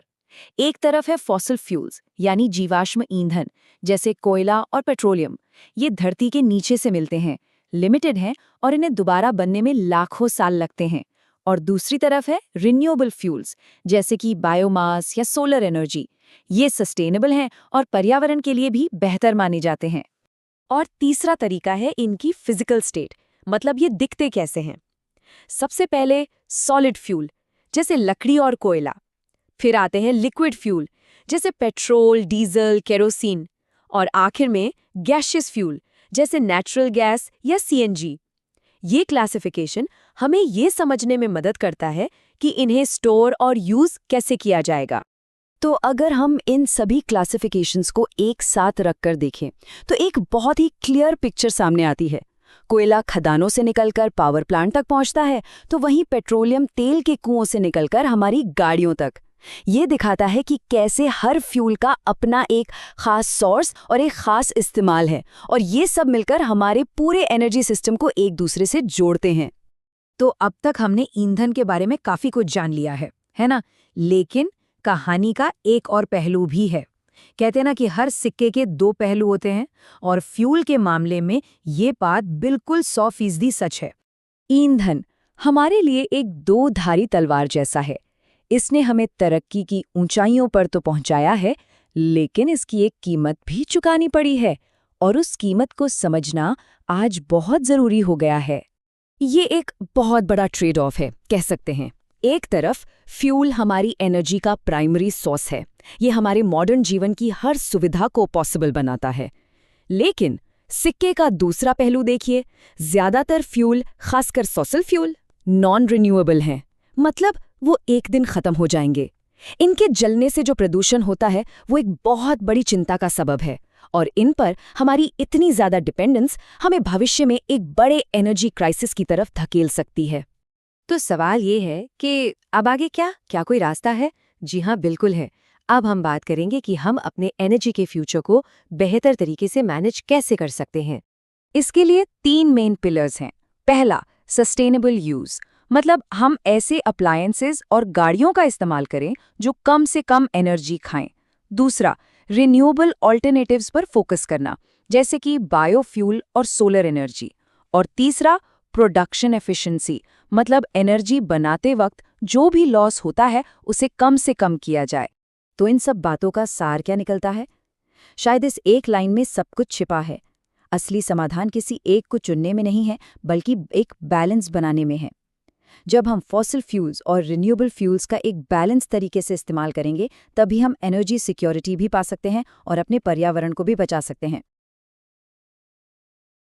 आज हम बात करेंगे एक ऐसी ताकत के बारे में जो दिखती तो नहीं, पर हमारी पूरी दुनिया को चलाती है। जी हाँ, हम बात कर रहे हैं विद्युत यानी बिजली की। ये हमारे मॉडर्न जीवन की धड़कन है, एक ऐसी अदृश्य शक्ति जो हमारे हर काम के पीछे मौजूद है। जरा एक मिनट के लिए सोचिए, अगर किसी सुबह हम उठें और बिजली हो ही ना, कोई फोन चार्ज नहीं होगा, कोई इंटरनेट नहीं चलेगा, न लाइट न पंखा, हमारी जिंदगी कैसी होगी? एकदम रुक सी जाएगी, है ना? तो चलिए आज इसी जादुई शक्ति के हर पहलू को समझते हैं। तो आज हम क्या क्या जानने वाले हैं? सबसे पहले हम समझेंगे कि बिजली असल में है क्या, फिर देखेंगे कि ये बनती कैसे है, भारत में इसका उत्पादन कहाँ-कहाँ होता है, हमारी रोजमर्रा की जिंदगी में इसका क्या रोल है, और हाँ, सबसे आखिर में हम ऊर्जा के भविष्य पर भी नजर डालेंगे। तो चलिए शुरू करते हैं पहले सवाल से। हम सब बिजली का इस्तेमाल तो हर रोज, हर पल करते हैं, पर क्या हम जानते हैं कि साइंस की भाषा में ये असल में है क्या चीज? तो बहुत ही आसान भाषा में कहें तो ये है इलेक्ट्रॉनों का बहाव। जैसे नदी में पानी बहता है ना, ठीक वैसे ही जब इलेक्ट्रॉन किसी तार जैसी चीज के अंदर एक ही दिशा में बहने लगते हैं तो उसे हम इलेक्ट्रिक करंट कहते हैं। और यही बहाव हमारे सारे गैजेट्स और उपकरणों को पावर देता है।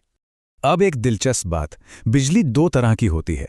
एक तो है कुदरती, जैसे आसमान में जो बिजली कड़कती है वो बादलों के बीच इलेक्ट्रॉनों के जबरदस्त बहाव से बनती है, और दूसरी है वो जिसे हम इंसानों ने बनाया है, जिसे हम पावर प्लांट्स में बनाकर तारों के जरिए अपने घरों तक पहुंचाते हैं। तो सवाल ये उठता है कि हमारे घरों तक जो बिजली पहुंचती है वो आखिर बनती कैसे है? इसका सफर ना कई अलग अलग एनर्जी सोर्स से शुरू होता है। चलिए एक एक करके इन्हें समझते हैं। बिजली बनाने का जो सबसे आम तरीका है वो है थर्मल पावर। आपको पता है, भारत की 60% से भी ज्यादा बिजली इसी तरीके से बनती है। जैसा कि नाम से ही पता चल रहा है, इसमें गर्मी का इस्तेमाल करके बिजली पैदा की जाती है, और इसके लिए कोयला और गैस जैसे ईंधन यूज होते हैं। इसका प्रोसेस ना बहुत ही सीधा सा है। पावर प्लांट में कोयले को जलाया जाता है, उससे जो जबरदस्त गर्मी पैदा होती है उससे पानी को भाप में बदला जाता है। फिर ये शक्तिशाली भाप एक बहुत बड़े पंखे, जिसे टरबाइन कहते हैं, उसे तेजी से घुमाती है, और बस यही घूमता हुआ टरबाइन एक जनरेटर को चलाकर बिजली बना देता है। अगला तरीका है हाइड्रो पावर, यानी पानी की शक्ति का इस्तेमाल। ये एक बहुत ही साफ और पावरफुल तरीका है जिससे भारत की करीब 10 से 12% बिजली बनती है। इसमें होता क्या है कि नदियों पर बड़े बड़े बांध बनाकर पानी को जमा किया जाता है। फिर जब इस पानी को ऊंचाई से तेजी से छोड़ा जाता है तो इसकी ताकत टरबाइन को घुमाती है, और जैसा हमने अभी अभी देखा, घूमता हुआ टरबाइन जनरेटर से बिजली बना देता है। सिंपल। अब बात करते हैं भविष्य की ऊर्जा की, यानी रिन्यूएबल एनर्जी की। ये वो सोर्स हैं जो कभी खत्म नहीं होते और पर्यावरण को भी कोई खास नुकसान नहीं पहुंचाते। और अच्छी बात यह है कि भारत इस फील्ड में दुनिया के बड़े प्लेयर्स में से एक है। इसमें सबसे पहले आती है सौर ऊर्जा, जहां सोलर पैनल सूरज की रोशनी को सीधे बिजली में बदल देते हैं। फिर है पवन ऊर्जा, जिसमें बड़ी बड़ी पवन चक्कियां हवा की ताकत से घूमकर बिजली बनाती हैं। और हाँ, बायोफ्यूल भी है, जिसमें जैविक चीजों से ऊर्जा पैदा की जाती है। और आखिर में एक बहुत ही शक्तिशाली सोर्स है न्यूक्लियर पावर। इसमें एटॉमिक रिएक्शन से बहुत ज्यादा गर्मी पैदा की जाती है और फिर उसी गर्मी से भाप बनाकर टरबाइन घुमाकर बिजली बनाई जाती है। ये भारत की ऊर्जा जरूरतों का एक छोटा लेकिन बहुत ही महत्वपूर्ण हिस्सा पूरा करती है। अच्छा, हमने ये तो जान लिया कि बिजली कैसे बनती है, पर भारत में ये एनर्जी आती कहाँ से है? दरअसल देश के अलग-अलग हिस्सों में अलग-अलग तरह की बिजली बनती है और ये सब मिलकर दुनिया का एक बहुत बड़ा पावर ग्रिड बनाते हैं। और देखिए, इस टेबल से ये बात और भी साफ हो जाती है। कोयले वाली बिजली ज्यादातर झारखंड, छत्तीसगढ़ और उड़ीसा से आती है, क्योंकि वहां कोयले की खदानें हैं। पानी से बिजली बनाने के लिए उत्तराखंड और हिमाचल प्रदेश जैसे पहाड़ी राज्य बेस्ट हैं। न्यूक्लियर पावर में तमिलनाडु और कर्नाटक आगे हैं। और जब बात सोलर और विंड एनर्जी की आती है, तो राजस्थान और गुजरात जैसे राज्यों का कोई मुकाबला नहीं। ये दिखाता है कि हमारा देश अपनी जरूरतों के लिए कितना डाइवर्सिफाइड है। अब उस पहलू पर आते हैं जिसे हम हर पल महसूस करते हैं। हमारी जिंदगी में बिजली का क्या महत्व है? सुबह उठने से लेकर रात को सोने तक ये हमारे साथ है। अपने घरों में ही देख लीजिए ना, लाइट, पंखा, फ्रिज, एसी, टीवी, किचन का तो लगभग सारा सामान ही बिजली पर चलता है। सच कहें तो बिजली हमारी जिंदगी को आरामदायक और आसान बनाती है। और इंडस्ट्रीज के बारे में तो बिना बिजली के सोचा भी नहीं जा सकता। बड़ी बड़ी मशीनें चलाने से लेकर प्रोडक्शन के पूरे प्रोसेस तक हर कदम पर बिजली चाहिए। ये हमारे देश की इकोनॉमी की रीढ़ की हड्डी है। और आजकल का ट्रांसपोर्ट और कम्युनिकेशन, हमारी मेट्रो ट्रेनें, तेजी से पॉपुलर हो रहे इलेक्ट्रिक व्हीकल्स और यहां तक कि हमारा मोबाइल और इंटरनेट, ये सब बिजली की ही तो देन है। तो ये तो बिल्कुल साफ है कि बिजली मॉडर्न लाइफ का बेस है। ये बहुत तेज और एफिशिएंट है। लेकिन हर सिक्के के दो पहलू होते हैं, है ना? कोयले जैसे सोर्स से बिजली बनाने पर पर्यावरण को नुकसान पहुंचता है और बिजली से जुड़े हादसों का खतरा भी हमेशा बना रहता है। इन्हीं चुनौतियों को देखते हुए ये बहुत जरूरी है कि हम एनर्जी के फ्यूचर के बारे में सोचें। हमारा लक्ष्य होना चाहिए सस्टेनेबल डेवलपमेंट के लिए एनर्जी का सही मैनेजमेंट। इसके लिए हमें कुछ जरूरी बातों पर ध्यान देना होगा। पहला, हमें बिजली का इस्तेमाल समझदारी से करना होगा, जैसे एलईडी बल्ब्स और एनर्जी एफिशिएंट अप्लायंसेस यूज करके। दूसरा, हमें सोलर और विंड एनर्जी जैसे रिन्यूएबल सोर्स को और ज्यादा अपनाना होगा। तीसरा, ये पक्का करना होगा कि बिजली को एक जगह से दूसरी जगह ले जाने में जो लॉस होता है वो कम से कम हो। और सबसे जरूरी, बिजली के उपकरणों का इस्तेमाल हमेशा सेफ्टी के साथ हो। और ये जो बात है ना, ये पूरी कहानी का निचोड़ है। अगर हम बिजली का इस्तेमाल सस्टेनेबल और एफिशिएंट तरीके से करते हैं तो हम आर्थिक तरक्की भी कर सकते हैं और अपने पर्यावरण को भी बचा सकते हैं। ये दोनों चीजें एक साथ हो सकती हैं। सोचिए, वो कौन सी एक चीज है जिसके बिना हमारी आज की दुनिया चल ही नहीं सकती? जवाब शायद आपको हैरान कर दे। जी हां, हम बात कर रहे हैं पेट्रोलियम की। एक तरफ ये तरक्की का इंजन है तो दूसरी तरफ प्रदूषण का कारण भी। जरा सोचिए, क्या हम एक दिन भी पेट्रोलियम के बिना गुजार सकते हैं? ये सवाल सुनने में तो आसान लगता है, पर इसका जवाब हमारी जिंदगी के हर हिस्से से जुड़ा है। सुबह सुबह जब गाड़ी स्टार्ट होती है ना, या फिर छुट्टियों में प्लेन पकड़ते हैं, इन सब के पीछे पेट्रोलियम ही तो है। असल में यही वो ताकत है जो हमारे पूरे ट्रांसपोर्ट सिस्टम को चलाती है, हमें और हमारे शहरों को एक दूसरे से जोड़ती है। और सिर्फ ट्रांसपोर्ट ही नहीं, हमारी पूरी इकोनॉमी का हर हिस्सा पेट्रोलियम पर टिका हुआ है। सोचिए, बड़ी बड़ी फैक्ट्रियों से लेकर बिजली बनाने वाले पावर प्लांट्स तक, हर जगह इसी की जरूरत है। यही वो एनर्जी है जो देश की रफ्तार को बनाए रखती है। अच्छा, एक मिनट रुककर अपने आसपास देखिए। घर में कितनी चीजें हैं जो पेट्रोलियम से बनी हैं। प्लास्टिक के डिब्बों से लेकर कपड़ों के डिटर्जेंट तक, पता भी नहीं चलता और ये हमारी रोज की जिंदगी का कितना जरूरी हिस्सा बन चुका है। तो चलिए आज इसी पेट्रोलियम की कहानी को थोड़ा और गहराई से समझते हैं। जानेंगे कि आखिर ये है क्या, कैसे ये हमारी दुनिया का इतना अहम हिस्सा बन गया, इसकी असली कीमत क्या है और सबसे जरूरी, आगे का रास्ता क्या है। तो सबसे पहला सवाल, ये काला सोना आखिर है क्या चीज? बहुत ही आसान भाषा में कहें तो पेट्रोलियम लाखों साल पुराने जीवन का एक तरह से लिक्विड फॉर्म है। करोड़ों साल पहले जो समुद्री जीव और पौधे थे ना, वो जब मर गए तो जमीन के नीचे दबते चले गए। फिर गर्मी और दबाव ने अपना जादू दिखाया और उन्हें कच्चे तेल में बदल दिया, जिसे आज हम इस्तेमाल करते हैं। ये पूरी प्रक्रिया बहुत दिलचस्प है। पहले तो ये सारे जीव जंतु और पेड़ पौधे समुद्र की तलहटी में जमा हो गए, फिर उनके ऊपर मिट्टी और रेत की परतें जमती गईं, जिससे जबरदस्त गर्मी और दबाव बना, और बस लाखों साल के इस इंतजार के बाद वही अवशेष कच्चे तेल में बदल गए। तो ये तो हुई बनने की कहानी। अब सवाल ये है कि इस लाखों साल पुरानी चीज ने हमारी आज की मॉडर्न दुनिया को कैसे बनाया। जरा इस पर नजर डालिए। गाड़ियों के पेट्रोल डीजल से लेके घरों में इस्तेमाल होने वाली एलपीजी गैस तक, अरे यहाँ तक कि प्लास्टिक, डिटर्जेंट और दवाइयाँ भी, ये सब एक ही चीज से आते हैं, पेट्रोलियम। इसके बिना हमारी दुनिया वाकई में बहुत अलग होती। और ये कोई छोटी मोटी चीज नहीं है, ये एक ग्लोबल इंडस्ट्री है। भारत में असम और मुंबई हाई से लेकर सऊदी अरब, रूस और अमेरिका तक पूरी दुनिया इस जरूरी रिसोर्स को निकालने में लगी हुई है। लेकिन जैसा कहते हैं ना, हर सिक्के के दो पहलू होते हैं। पेट्रोलियम ने हमें तरक्की तो दी, पर इसकी एक बहुत बड़ी कीमत भी है। चलिए अब इस विकास की छुपी हुई लागत पर नजर डालते हैं। यहां पर आकर मामला थोड़ा पेचीदा हो जाता है। एक तरफ देखिए, इससे हमें जबरदस्त एनर्जी मिलती है, ट्रांसपोर्ट आसान है और पूरी की पूरी इंडस्ट्री इस पर चलती है। लेकिन दूसरी तरफ यही चीज हवा और पानी में जहर घोल रही है। तेल रिसाव से इकोसिस्टम बर्बाद हो रहे हैं। और ये भी मत भूलिए कि ये हमेशा के लिए नहीं है, एक दिन खत्म हो जाएगा। ऊपर से तेल के लिए देशों में जो तनातनी रहती है, वो तो अलग ही कहानी है। तो सवाल ये उठता है कि इस दुविधा से कैसे निकलें? एनर्जी मैनेजमेंट का भविष्य क्या हो सकता है? देखिए, सबसे पहला और ज़रूरी कदम है सस्टेनेबल इस्तेमाल। मतलब जो हमारे पास है उसे समझदारी से इस्तेमाल करें। ऐसी गाड़ियाँ और मशीनें जो कम से कम फ्यूल में ज़्यादा काम करें। ऐसी टेक्नोलॉजी जो एनर्जी की बर्बादी को रोके। और साथ ही हमें तेजी से दूसरे विकल्पों की तरफ भी बढ़ना होगा।